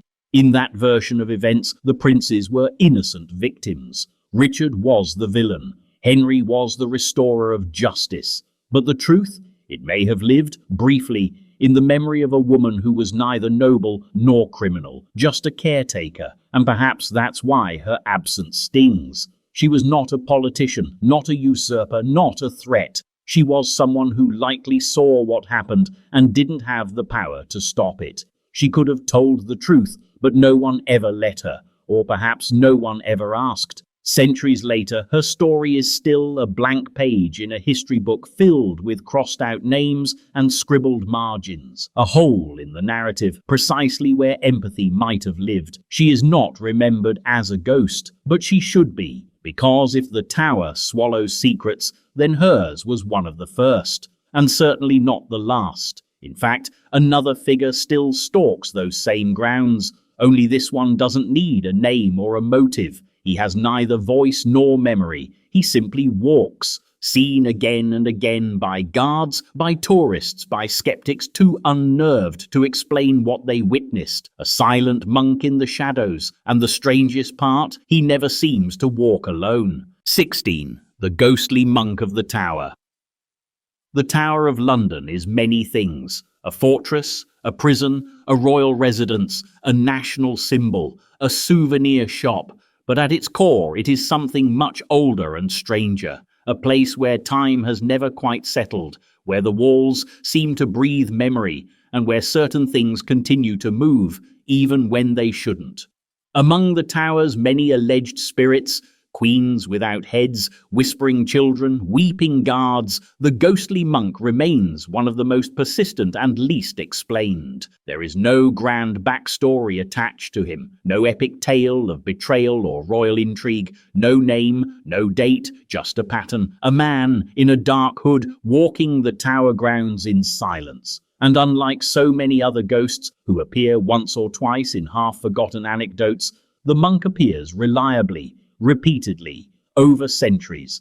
The same figure, always robed, always silent, always just far enough away that the eye doubts itself. He is most often seen near the chapel of St. Peter ad Vincula, the Tower's ancient place of worship and burial ground. It's where Anne Boleyn is interred, where Catherine Howard lies beneath stone, where Lady Jane Grey's remains were quietly moved after her teenage body was removed from the scaffold. But the monk isn't associated with any of them. He isn't weeping, praying, or reenacting his death like so many tragic phantoms are said to do. He simply walks, slowly, methodically, as if he's patrolling the grounds for reasons no one living understands. Accounts of the monk go back as far as the 1600s, though the descriptions remain strikingly consistent. A hooded figure, face obscured, gliding, not quite walking, along the inner walls and disappearing into stone. Guards have reported hearing footsteps with no source. Dogs have refused to enter certain areas. Tourists have fainted unexpectedly or grown disoriented after glimpsing someone standing behind them, only to turn and find no one there. In 1924, a yeoman warder, one of the Tower's famously stoic ceremonial guards, reported seeing a man in robes near Traitor's Gate during the early morning rounds. When he approached, the figure vanished into the wall. The warder resigned 2 weeks later, citing unrest of the mind. In the 1970s, a visiting priest claimed to feel an overwhelming presence in the chapel during a private morning prayer. He described it not as malicious, but heavy, like an obligation watching him. When asked for details, he said only, "It felt like I was in someone else's shift." Even modern security staff, equipped with cameras, radios, and the full arsenal of 21st century surveillance, report strange occurrences. Doors locked and unlocked, lights flickering in unison, silhouettes caught on CCTV only to vanish frame to frame. One guard, after retiring in the early 2000s, described a routine where a particular corridor was always colder, always quieter, no matter the season. "I stopped thinking about heating," he said. "I just started saying, 'Good evening, Father May,' and kept walking." So who was this monk? Some speculate he might be a remnant from the Tower's lesser-known ecclesiastical history. Before it became a prison, before it became synonymous with blood and royal downfall, the Tower had a small but significant religious community. Monks served in the chapel, they ministered to prisoners, they buried the dead, they bore witness to confessions that were never written down. It's possible the monk is one of them, a figure left behind not because of trauma, but because of duty, which makes him especially unsettling. Most ghost stories revolve around unresolved deaths, unfinished love stories, or revenge. But this monk doesn't seem tragic. He seems committed, like he has a job to do, a job no one living remembers, but that he refuses to abandon. And perhaps that's what's most eerie about him. The idea that in a place as soaked in history and shadow as the Tower, not all ghosts are dramatic. Some just keep showing up for work. It raises an uncomfortable thought. What does it take to keep someone bound not by grief, but by ritual? And what happens when the world forgets what that ritual was?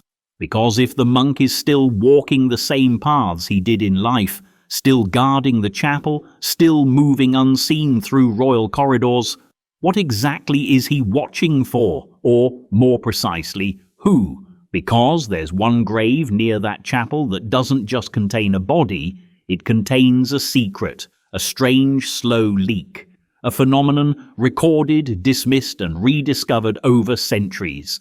And it happens to belong to the very monarch whose reign was defined by excess, paranoia, and a legacy that refuses to dry up. 17. The blood on Henry VIII's tomb. It takes a certain kind of arrogance to demand burial beneath a church altar, and an even greater one to be buried next to the body of the wife you had executed. But then again, Henry VIII was not known for modesty. The man who shattered England's relationship with the Catholic Church, married 6 times, dissolved the monasteries, and created an entirely new version of monarchy centered around himself, was never going to go quietly. Even in death, Henry left a trail, and for reasons that remain deeply unsettling, that trail appears to be wet. The story begins, as it often does with Henry, in contradiction. When he died in 1547, bloated, ill, and very much alone, there was no grand state funeral prepared in advance. Despite having ruled for nearly 4 decades, the machinery of succession moved awkwardly. His will was vague, his courtiers divided, and his personal body had deteriorated so dramatically that it posed a logistical nightmare. He was eventually laid to rest at St. George's Chapel, Windsor Castle, in the choir near the high altar, a place traditionally reserved for the holiest and most revered. His tomb, however, was never completed. Plans had called for an elaborate bronze monument replete with life-size angels, marble reliefs, and towering effigies. But wars, debt, and political distraction got in the way. The grand monument was abandoned. Instead, his body was lowered into a simple vault, one he shares with Jane Seymour, his 3rd wife, and the only one who gave him a son. The same Jane Seymour who conveniently died just days after childbirth. The same Jane he referred to as his true wife, despite his visible devastation over the others, whom he had either divorced or dispatched with alarming efficiency. But this is not where the mystery lies. Not exactly. The real strangeness began centuries later with a leak. At various points from the 18th through the 20th century, clergy and maintenance workers at St. George's began reporting a strange reddish fluid seeping from the stonework near the area of Henry's tomb. It was not constant, but episodic. The accounts describe a thin, oily substance that pooled beneath the floor during periods of humidity. In some cases, it was thick. In others, barely a smear. Its origin? Unknown. Its cause? Dismissed. Its symbolism? Difficult to ignore. Some called it condensation. Others blamed poorly sealed masonry or underground moisture disrupting the ancient burial vaults. But the strange part, the part that never seems to be fully explained, is that the leak appeared to emanate directly from Henry's burial site. And even more curiously, only his. Jane Seymour's side remained clean. It's an odd kind of haunting, not spectral or auditory, but chemical.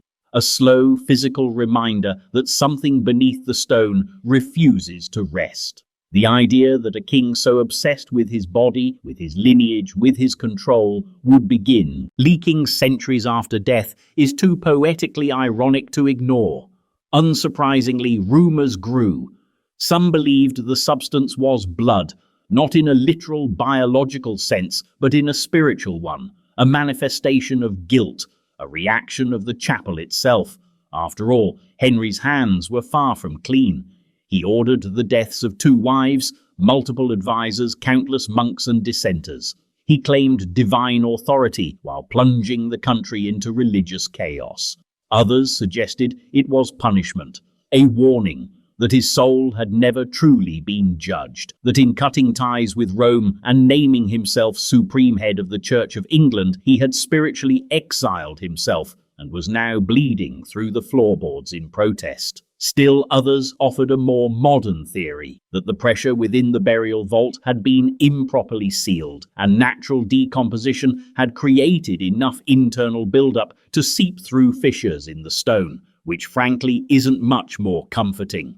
What is certain is that the phenomenon became so persistent by the 1800s that the floor was resealed multiple times. In the 1880s, during a routine restoration, workers reported uncovering a narrow fault line directly above the royal vault. They patched it quietly and issued no formal comment. The chapel has since refused any independent testing of the site, citing tradition, sanctity, and the deeply British principle of not inviting further questions. But the image persists: a king who broke with Rome, reordered the cosmos, and redefined English monarchy, leaking through the cracks of his own unfinished tomb. Not crying, not screaming, just oozing. And perhaps that's the real horror. Not the haunting, not the whispers, but the persistence of it, the quiet, relentless way that certain acts never quite stay buried, that stone forgets nothing, that even after 4 centuries, power still seeps, and in Henry's case, it seems the stain refuses to fade. But what happens when the grave itself doesn't just leak, but seems to open? Not metaphorically, not symbolically, literally disturbed in a way no one can explain, just like the head of a king that went missing. 18. The hollow grave of Charles I. Some graves are built to preserve. Others, it seems, are built to forget. But the grave of Charles I, England's most executed monarch, appears to have been built for something else entirely: to hide. Officially, Charles I was buried on a freezing February evening in 1649, only days after his beheading at Whitehall. His death, the first and only time an English king has been tried and executed by his own people, marked the end of the monarchy as it had been known. For a time, the monarchy itself was dissolved. Parliament took power, England became a republic, and so it would have been logical, even politically useful, to dispose of his body with speed and finality, quietly, without grandeur, without memory. But that's not quite what happened. Despite the historic weight of his death, Charles I's burial was a muted affair. Denied a state funeral, his body was transported under armed guard to St. George's Chapel at Windsor Castle, where it was interred in a small vault beneath the choir, the same burial space as Henry VIII and Jane Seymour. There was no tombstone, no plaque, no visible marker of any kind, just a brief record, handwritten by those present, noting that the king had been laid to rest with dignity befitting his station, which in the context of regicide is a phrase so heavily weighted it's practically sarcasm. And then for over 150 years, nothing. No one disturbed the grave, no one confirmed its contents, and more strangely, no one seemed particularly interested. Then came 1813.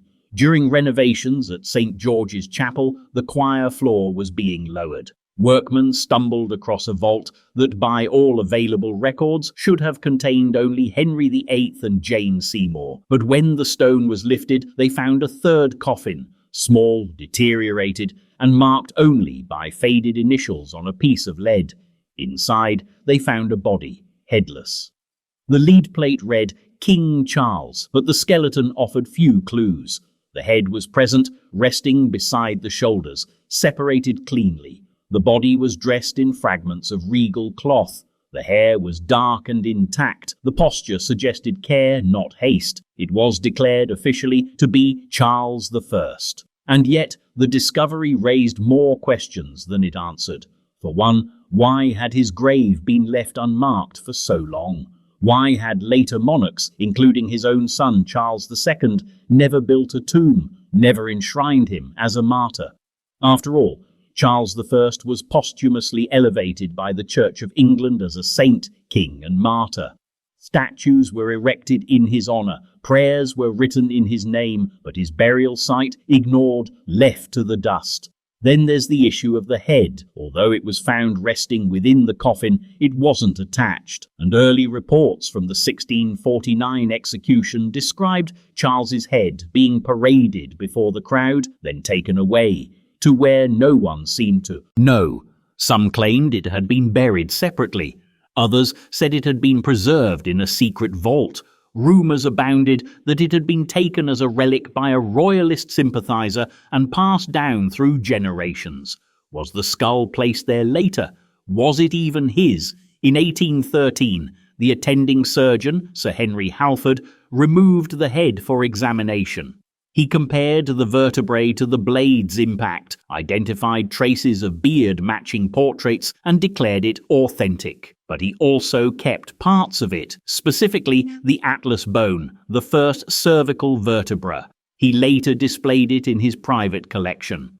Ethical? Number? Scientific? Questionable. Conclusive? Absolutely not. And there's something else. When the vault was reopened again briefly in the 20th century for preservation work, observers noted anomalies. The coffin's dimensions didn't match those recorded in 1813. The orientation of the bones had shifted slightly.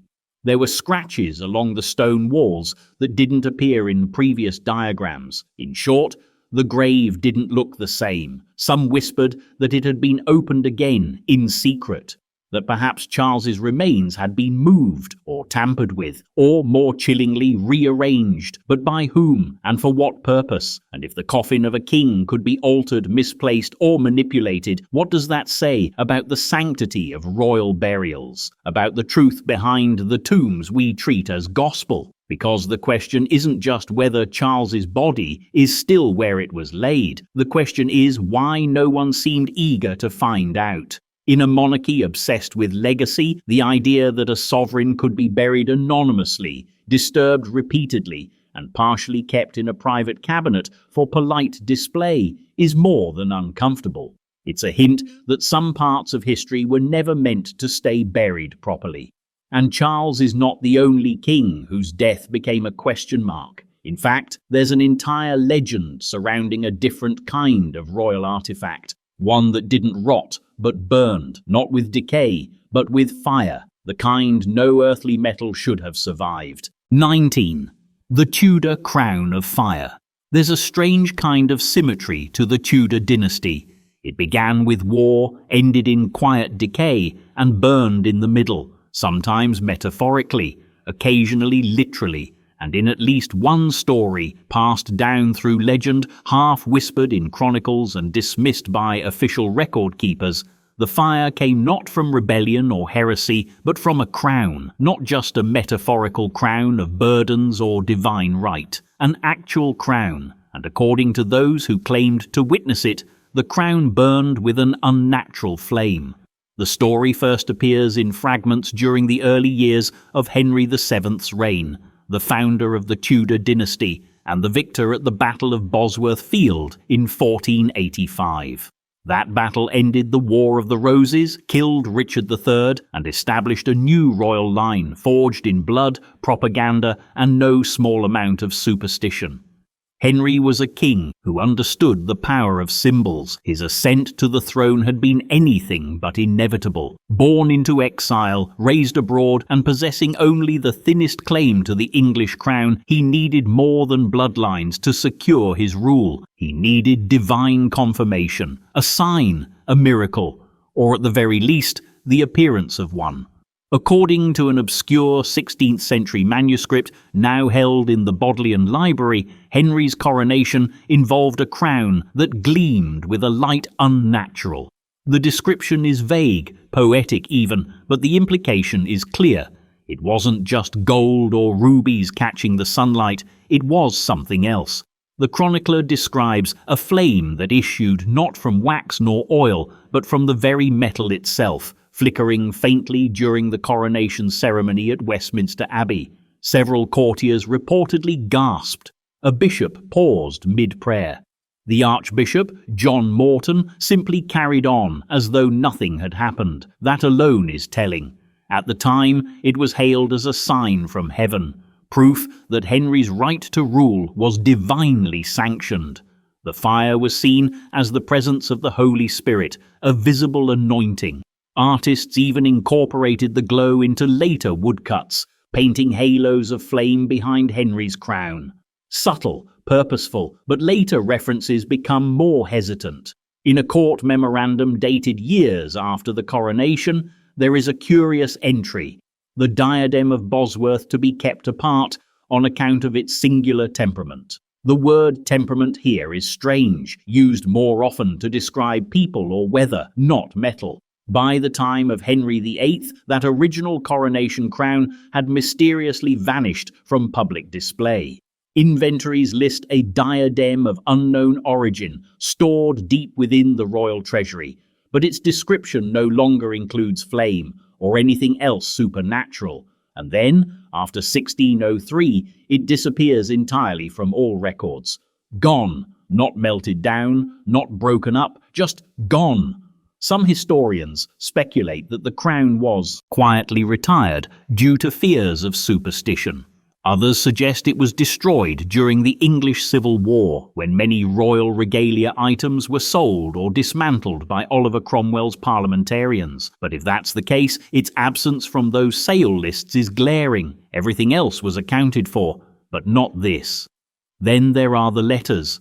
In 1702, during repairs to Windsor Castle, a workman reported seeing a blackened crown-like object hidden in the rafters of an unused chapel chamber. It was retrieved briefly, examined by stewards, and then, allegedly, placed under lock and key in a vault beneath the castle. No such object appears in any current inventory. Some claim the crown wasn't destroyed because it couldn't be, that it was never just ceremonial, but somehow charged, alchemically, spiritually, or otherwise. Theories range from Templar origins to pagan relics refashioned into Tudor regalia. Absurd? Probably. But absurdity and monarchy have always been close cousins. What's most unsettling is the silence that surrounds it now. No official source references the burning crown. No modern historian will comment on it without scoffing. And yet, the legend persists, not because it makes sense, but because it feels wrong to discard it entirely. After all, Henry VII's reign was defined by paranoia. He built spy networks, policed loyalty, obsessed over prophecies. Would a man like that keep a supernatural crown, or fear it? Use it as a symbol, or hide it as a threat? And perhaps more importantly, if such a crown existed, what did it burn for? Was it divine approval or a warning? Because not all fire is holy. Sometimes it's a slow, consuming heat, the kind that signals something trying to break through. And sometimes that heat lingers long after death, not in flames, but in processions.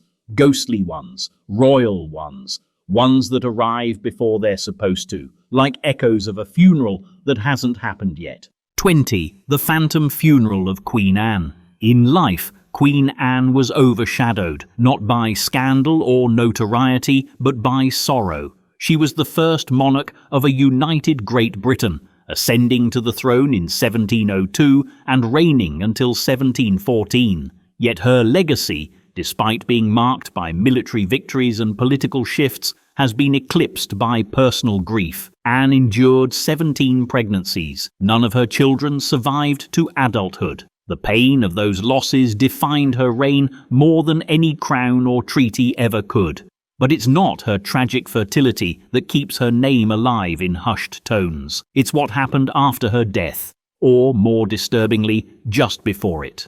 In the final months of her life, Queen Anne was gravely ill. Obese, immobile, and deeply depressed, she withdrew from court affairs. Her ministers squabbled over succession. Her allies disappeared.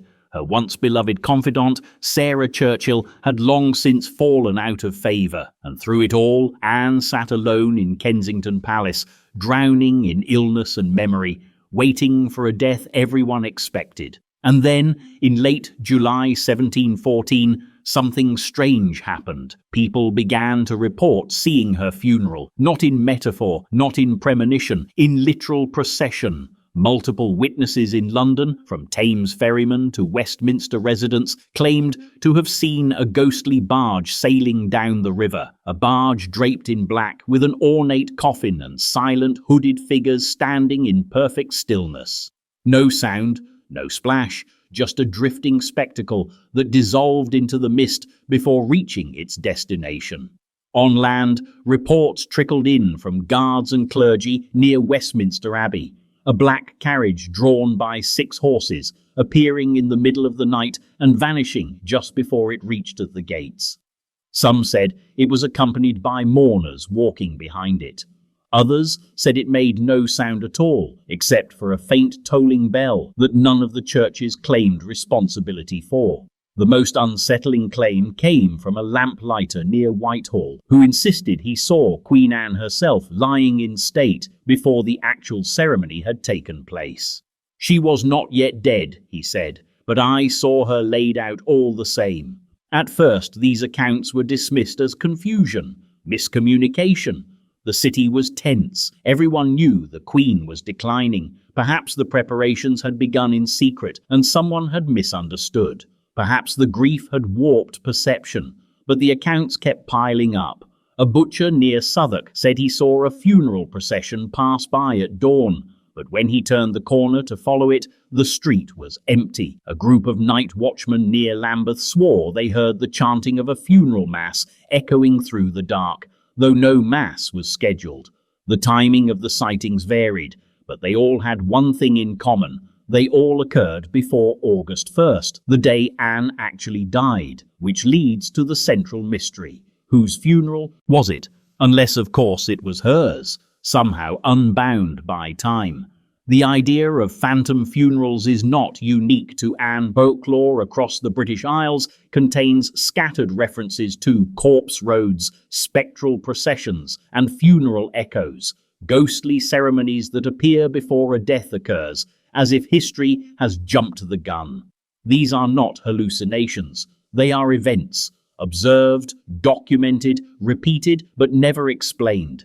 In Anne's case, the phenomenon seems unnervingly specific. The black barge, the mourners, the familiar figure in repose, the sense that the city had already begun to grieve before the body was even cold. Some believed it was a warning that Anne's soul was slipping from her body in advance, trying to escape the final indignities of court life.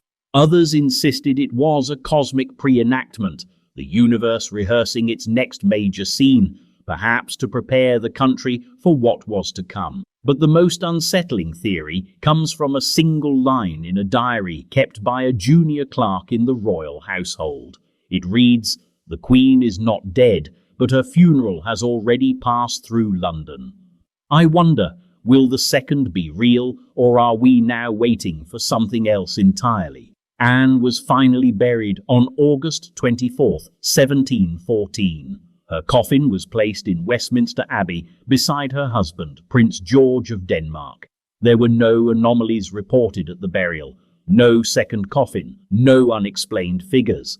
But to this day, the story persists of a funeral without a death, of a queen mourned before she passed, of a city shadowed by grief it could not account for. And in some corners of London, especially near the Thames, there are still quiet rumours of a black-draped boat gliding across the water on foggy summer nights. Not fast, not loud, just present, and those who claim to see it never describe fear, only a deep, inexplicable sadness, the kind that makes you look twice, the kind that feels familiar.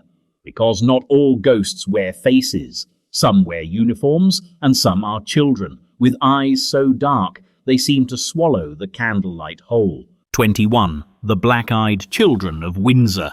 There are certain places where reality wears thin, where history doesn't just linger, it loops, where time seems to forget which direction it's walking, and things begin to appear that don't belong in any century. Windsor Castle, the oldest and longest occupied royal residence in the world, is one of those places, and among its hundreds of rooms, its secret passageways, its shadow-drenched staircases, and its still guarded corners, a peculiar and deeply disturbing legend has taken root. One that doesn't come from Tudor gossip or Civil War propaganda or even Victorian hysteria. It comes from modern guards stationed in the castle during night patrols who have reported seeing something that cannot be explained by stress, exhaustion, or poor lighting. They describe children, but not normal ones. Black-eyed children.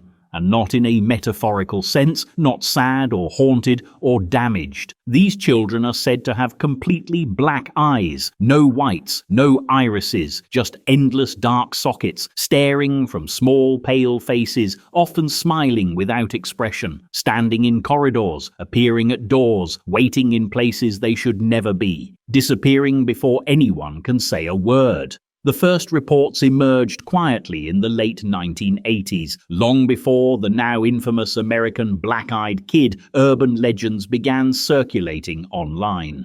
In fact, if these accounts are to be believed, Windsor's black-eyed children may be the oldest modern sightings of the phenomenon anywhere in the world.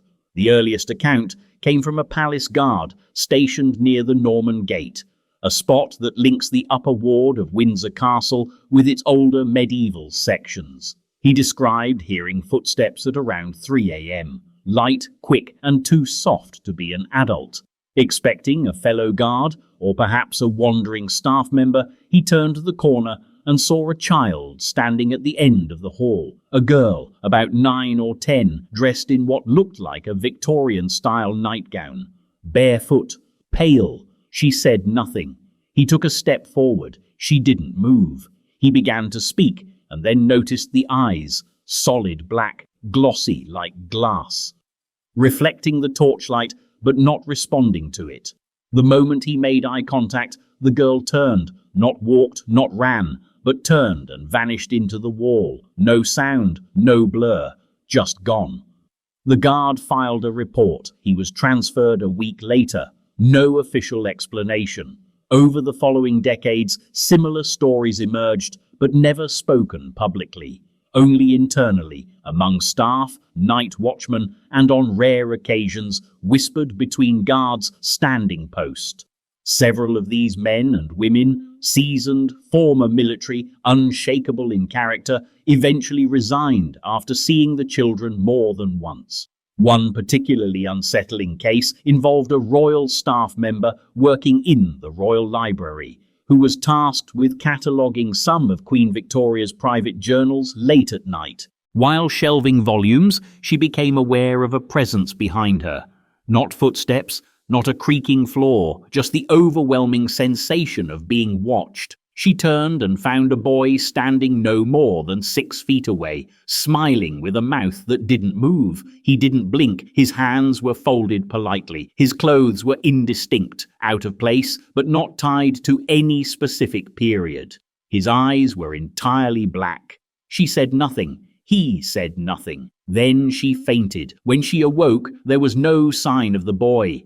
But the room was freezing cold. Books were scattered across the floor, all of them open to pages about royal children who had died young. George, Octavius, Alfred, and others long since forgotten by the public. She never returned to the job.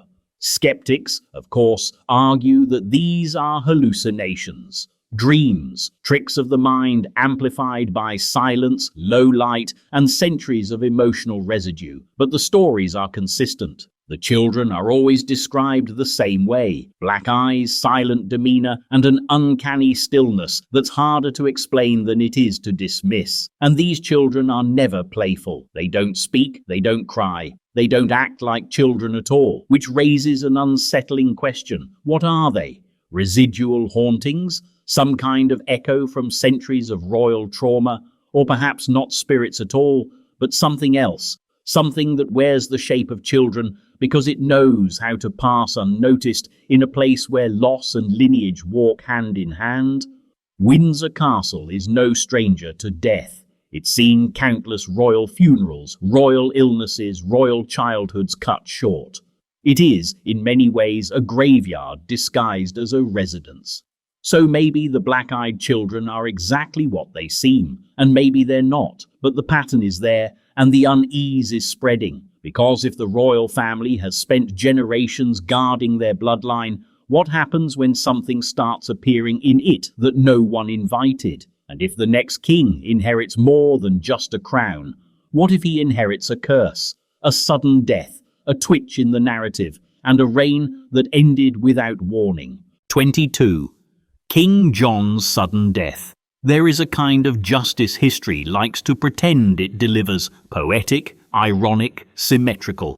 The tyrant dies alone, the traitor is betrayed, the usurper is undone by the very plot he wove. And then there's King John, reviled, paranoid, excommunicated, and thoroughly disliked even by his own chroniclers. John Plantagenet's death in 1216 feels at first like the one moment in his life that might make sense. Sudden, dramatic, and conveniently timed. But the more closely you look at the end of John's reign, the more it begins to feel less like karma and more like cover-up. Let's rewind. By the time of his death, John had managed to alienate almost everyone: barons, bishops, foreign allies, and even the Pope. His reign was marked by failed military campaigns in France, brutal tax policies, and the signing and immediate violating of the Magna Carta, a document he never intended to honour and probably didn't understand. He was known for arbitrary imprisonment, extortion, and cruelty. Even medieval historians, who were not known for their moral scrutiny, found him appalling. By 1216, rebellion had consumed England. A full-scale civil war was underway. The barons had invited Prince Louis of France to take the English crown. John was fleeing, losing castles, drowning in scandal, and reportedly carrying the royal treasury with him, including the crown jewels. Which brings us to the strange journey across the Wash. The Wash is a coastal estuary in eastern England, a flat, marshy expanse of tide and quicksand. As John attempted to cross it with his baggage train, disaster struck. Accounts vary. Some say a misjudged tide swept everything away. Others blame sabotage. Either way, John lost his treasure, all of it. Carts, gold, relics, jewels, all sucked into the mud. And then, just a few days later, John died. The official cause? Dysentery. The unofficial cause depends on who you ask. Chroniclers from the 13th century paint a grim picture. The king, riddled with fever and illness, languishing at Newark Castle, slipping away in a haze of infection and agony. He had been ill before the journey and worsened rapidly. He supposedly asked to be buried at Worcester Cathedral, near the shrine of St. Wulfstan, a local saint whose relics had once been credited with miracles. Seems straightforward.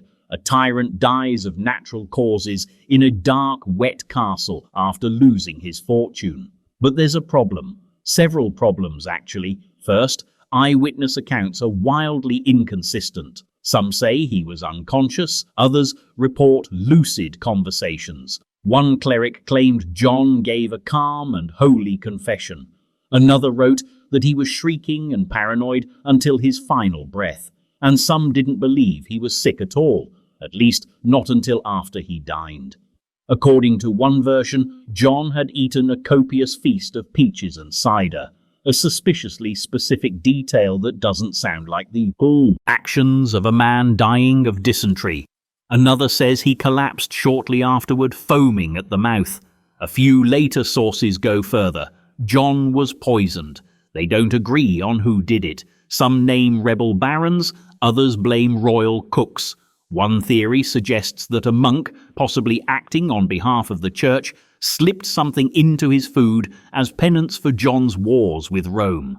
Still others point to French agents, but the consistent thread is this: his death was too convenient. He died at the exact moment his grip on the throne was slipping beyond repair. He died days after losing the crown jewels, which have never been recovered. He died in a remote location with limited witnesses, and perhaps most interestingly, his death prevented a major constitutional crisis. Because, had John lived much longer, the French invasion might have succeeded. His son, the young Henry III, would never have taken the throne. The Magna Carta would have been erased. The monarchy as we know it would never have evolved. So, was his death a mercy killing, a political assassination, a quiet deal struck between desperate factions, or was it really just a bad batch of cider? Whatever the truth, his tomb is oddly pristine. Located at Worcester Cathedral, his effigy shows him in peaceful repose, holding a sword and wearing a crown, a gentle portrayal of a man few remembered fondly. The inscription praises his kingship without irony. But beneath the stone, no official examination of the remains has ever been done, which is interesting because there have long been rumours that the body beneath the tomb may not be complete or even genuine, just another substitution, a distraction, a royal placeholder. After all, what better way to erase a scandal than to seal it in stone? And if the tomb is hiding something, perhaps it's not the only thing in Windsor that's wrong. Perhaps some royal artifacts don't just disappear or burn, they take revenge. They carry memory, madness, and in some cases, they make people sick just by looking at them. 23. The cursed portrait of Henry VIII.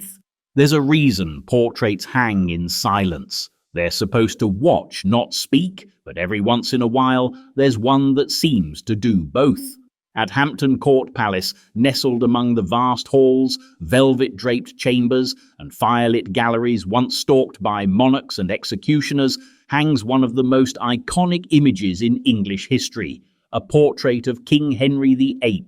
Painted by Hans Holbein the Younger, or at least his workshop, this image has become the default version of Henry in the public imagination, wide-legged, gold-draped, scowling with impassive authority, eyes narrowed not in thought, but judgment. He doesn't look like he's posing, he looks like he's deciding, but that's not the portrait in question. The painting we're talking about is not the famous full-body mural in the Great Hall, it's another version, lesser known, less publicized, and according to years of palace rumor and quietly documented incidents, not quite right. It's one of several surviving reproductions of Holbein's original, believed to have been created by court artists as a gift for a foreign dignitary, or perhaps for installation in a private chamber. The features are nearly identical. The fur-trimmed cloak, the aggressive stance, the tiny, glinting eyes that don't blink. But there is something off about this version, something viewers have been noticing for over 200 years. Not in its artistry, but in its effect. The earliest recorded complaint came from a maidservant in the early 1800s assigned to tidy the room where the portrait was stored. She collapsed within minutes, reportedly overcome by dizziness and nausea. When revived, she claimed, "The king's eyes followed me, and then I felt him in the room." At the time, this was chalked up to fatigue, overwork, heat stroke, until it happened again and again. Over the next several decades, at least 9 documented incidents involved people fainting, vomiting, or fleeing in a panic after standing too long in front of this particular portrait. Some claimed they felt short of breath. Others described a sensation of heat emanating from the canvas. One visitor wrote that he felt accused of something I had not done after meeting Henry's gaze for too long. The palace staff, practical people, often former military or law enforcement, began to request transfers away from that gallery. A few refused to work the night shift in the corridor entirely. Still, nothing was done. The painting stayed up. After all, how do you justify removing a portrait because it gives people a bad feeling? It wasn't until the 1930s, during a conservation review, that more peculiar details emerged. X-rays and pigment analysis were being applied to royal portraits for the first time. When the canvas was examined, restorers found multiple layers of overpainting beneath the surface, far more than expected. Beneath the image of Henry VIII, there appeared to be an earlier version, slightly distorted. The face was narrower, the eyes were wrong, and most notably, the mouth was open. No one could explain why someone would have painted over a completed image only to recreate it almost exactly, unless it had been altered for a reason, a purpose. The restorer's notes mention a disturbing intensity to the underlying face, and that the expression on the earlier layer is not kingly but feral. This version was not restored, it was left sealed beneath the surface. A ghost locked inside a king, and still the reports persisted. One modern security guard, interviewed anonymously for a documentary, claimed that motion sensors in the room with the portrait frequently triggered without any visible cause.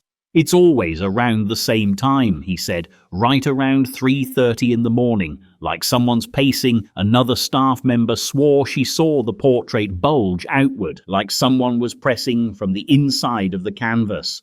She quit 2 days later. Skeptics blame lighting, or migraines, or psychological projection, the result of centuries of fear attached to Henry's name. After all, this was the man who broke with Rome, executed 2 wives, dissolved monasteries, and transformed the monarchy into a tool of personal vengeance. If a painting of him doesn't unsettle you, maybe you haven't been paying attention. But if the portrait is merely paint and canvas, why do people still refuse to stand alone in front of it? Why do seasoned staff members walk faster in that hallway after hours? And why does the palace, to this day, refuse to allow any public viewing of the original X-rays? Is it cursed? Possessed? A psychological echo of tyranny so strong it burned itself into oil and fibre? Maybe, or maybe it's a warning that some power, once loosed, never really leaves. Because just down the road, tucked into a wall inside the very same royal residence, something else was discovered not long ago. Not a painting, not a relic, but a body, sealed inside the architecture itself. 24. The skeleton of the palace wall. You'd think that by now every inch of Windsor Castle had given up its secrets. After all, it's been standing for over 900 years, a living, sprawling monument of battlements and corridors, fortified walls, sweeping gardens, and whispering chapels. The epicenter of royal power, polished, curated, scrubbed into ceremonial perfection. But there are places within Windsor where the walls still groan, where dust sits too thick, where drafts creep in through gaps no architect can find. And one of those places, a forgotten utility space sealed during renovations in the mid-20th century, became the site of a deeply unsettling discovery. It started with a repair order. In the 1980s, routine maintenance on an unused service tunnel beneath the North Wing led to a small team of contractors being granted access to an area sealed off since the Second World War. The space wasn't even listed on most modern blueprints. It was referenced only in hand-drawn sketches from the 1890s as a passage void, adjacent to a load-bearing wall. It was supposed to be empty. It wasn't. The first thing they found was the smell, not of decay, that had long since passed, but the kind of sterile, dry rot that clings to old fabric and cold stone.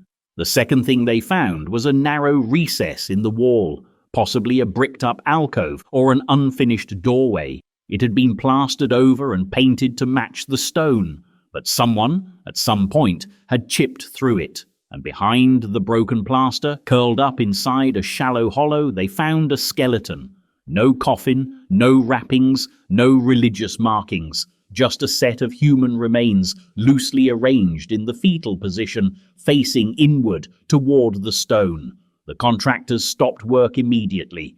Security was called. So were the curators. So were the historians. And then, nothing. No public announcement was made, no press release, no mention of the discovery in Windsor's meticulously kept visitor archives.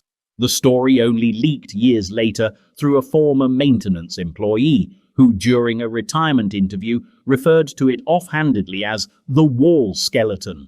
It was mentioned as if everyone already knew about it, but no one did, and when independent researchers tried to follow up, requesting documentation, forensic reports, even just confirmation of location, the castle issued a flat denial.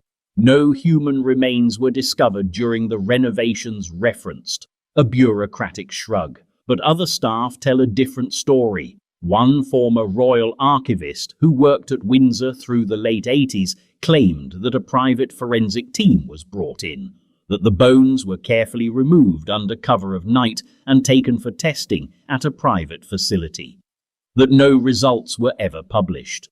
What we know, or can reasonably reconstruct, is this. The skeleton was small, likely female, possibly adolescent. There were no signs of trauma, at least externally. There were cloth remnants found near the remains, a faded sash or girdle, possibly 17th or 18th century in style. The bones showed signs of long-term malnutrition. And most importantly, there was no entrance or exit to the alcove. Whoever this person was, they were sealed in, intentionally. One theory, the most accepted among those who've tried to piece the story together, is that the girl was hidden there during a time of crisis, perhaps during the Civil War, when Windsor was used as a military headquarters, or during the Georgian period, when servant abuses were quietly tolerated and quietly erased. Another theory, darker, suggests she was walled in as punishment or secrecy, that she witnessed something she shouldn't have, that she was someone she shouldn't have been. Was she a royal bastard, a maid caught in a scandal, a scapegoat, a secret, or perhaps she wasn't meant to be found at all? There's something profoundly unnerving about the idea that someone could die inside the structure of the monarchy itself, not buried beneath it, not killed beside it, but within it, as if the castle, the symbol of state and stability, required a human cost to maintain its illusion of permanence. And if that wasn't disturbing enough, the reports didn't stop with the skeleton. After the chamber was resealed, yes, resealed, not converted or preserved, multiple guards reported hearing knocking from the wall near the original breach point. Always between 1 a.m. and 2 a.m., always 3 taps, always followed by silence. Skeptics suggest it's the building settling, pipes, expansion, the usual architectural excuses. But then, why did the security camera aimed at the corridor outside the sealed wall suddenly begin to malfunction? Footage became grainy, distorted, as if something was interfering with it, though nothing electronic had changed. Eventually, that wing was restricted after hours. The camera was moved, the wall was left alone, and the girl, whoever she was, became part of the palace. Unmarked, unnamed, but not forgotten, because if the monarchy has been built on secrets, hers may be the most literal. She isn't the only one trapped in place either. Out on a battlefield not far from royal halls, the dead keep marching, long after the war ended and long after their cause was lost. 25. The Phantom Army of Edgehill. Not every royal mystery lives in a palace. Some are out in the open, too visible to be ignored, too strange to be explained. And one of the oldest, most persistent, and most unsettling royal legends doesn't hover in candlelit castles or whisper through blood-stained throne rooms. It marches across a battlefield, again and again, forever. This is the story of the Phantom Army of Edgehill, a mystery so vivid, so undeniable, that it forced the English crown itself to send investigators. And what they found has never been satisfactorily explained. To understand why this mystery still reverberates, you have to go back to October 23rd, 1642. England was in the early stages of a civil war. King Charles I, whose increasingly absolutist rule had alienated Parliament and provoked rebellion, led royalist forces against the parliamentarians in what would become the first major battle of the conflict. It happened in Warwickshire, near a sleepy village called Kinnerton, along the ridgeline of Edgehill. The battle was brutal, chaotic, and inconclusive. Thousands died on both sides. Neither army could claim a decisive victory. The terrain, sloped, uneven, and open, meant that many soldiers were cut down in isolated pockets of fighting, and many bodies were never properly buried. It was a moment of national fracture, a monarchy cracking under its own divine weight. And then, 2 months later, the ghosts arrived. In December of 1642, multiple villagers from Kinnerton and the surrounding countryside reported seeing armies fighting in the sky above the battlefield. Not birds, not clouds, men, horses, cannons, flags clashing in silence or with distant muffled sound, moving through the air as if replaying the chaos of October. The first witnesses were dismissed, of course, drunken farmers, sleep-deprived shepherds, but then the sightings increased. Night after night, the same spectral armies, the same movements. People began to recognize the formations, royalist cavalry charging parliamentarian musketeers, just as it had happened during the battle. One witness claimed he saw a man's head fly off, though there was no body to receive it. Another insisted he recognized the face of his own brother, who had died in the actual battle. Word spread quickly, and then something unprecedented happened. King Charles I sent official investigators. In a rare move, the Crown acknowledged the reports, not in rumour, not in folklore, but formally, in writing. 2 royal officers were dispatched to Edgehill to assess the phenomenon. What they found, if their reports are to be believed, was not just superstition. They saw it. According to their written testimony, the investigators witnessed what appeared to be a full reenactment of the October battle. Not once, not twice, nightly. The same figures, the same maneuvers, the same unnatural silence broken by bursts of thunder and drums. One officer wrote, "They fought until the moon did wane, and then vanished like smoke on a frost. The king's men, trained soldiers and not easily rattled, left convinced that something real was happening, even if it was beyond explanation." After their visit, Charles issued a royal proclamation declaring the battlefield consecrated and off-limits to travellers after dusk. But the fighting didn't stop. Throughout the 18th and 19th centuries, Edgehill remained the site of repeated phantom sightings. Campers, tourists, even local farmers ploughing the fields claimed to see glinting armour, hear ghostly commands, or feel sudden drops in temperature as if the past had pressed itself into the soil. Horses were heard galloping with no riders. Flags were seen snapping in winds that weren't blowing. One story from 1914 tells of a local boy who went missing overnight. He returned the next morning, shaken and silent. When pressed, he said only this: "I walked into the war. They didn't see me, but I saw everything." Modern paranormal investigators have, predictably, descended upon the site with cameras, recorders, sensors, all the usual tools. Some claim to have captured anomalous sounds, trumpet blasts, gunshots, distant marching. Others report nothing but the eerie stillness of an open field steeped in too much memory. Scientists, those willing to comment, have tried to explain the Edgehill phenomenon using atmospheric mirages. The theory is that under rare conditions, distant events can be projected into the sky like optical echoes. It's a neat theory. It does not explain repeated, identical scenes witnessed over hundreds of years. Nor does it explain why the battle always appears as it was, not as legend imagines it. Because this isn't a parade of vague spectres. This is a structured reenactment, apparently bound to the landscape itself. It follows no calendar, no anniversary, no cycle. It appears without warning, and when it does not ask for attention. It simply plays. And what does it mean? Is the land itself cursed by the blood spilled into it? Has some wrinkle in time caught that moment, that first clash of monarchy and parliament, and sentenced it to repeat? Or is it a message that civil war leaves more than just scars? That monarchs don't just die, they imprint, that even the land refuses to forget. And if the battlefield still remembers, what else does? Because not all royal hauntings are historical. Some live closer to the present, and some sit on every crown that still dares to shine.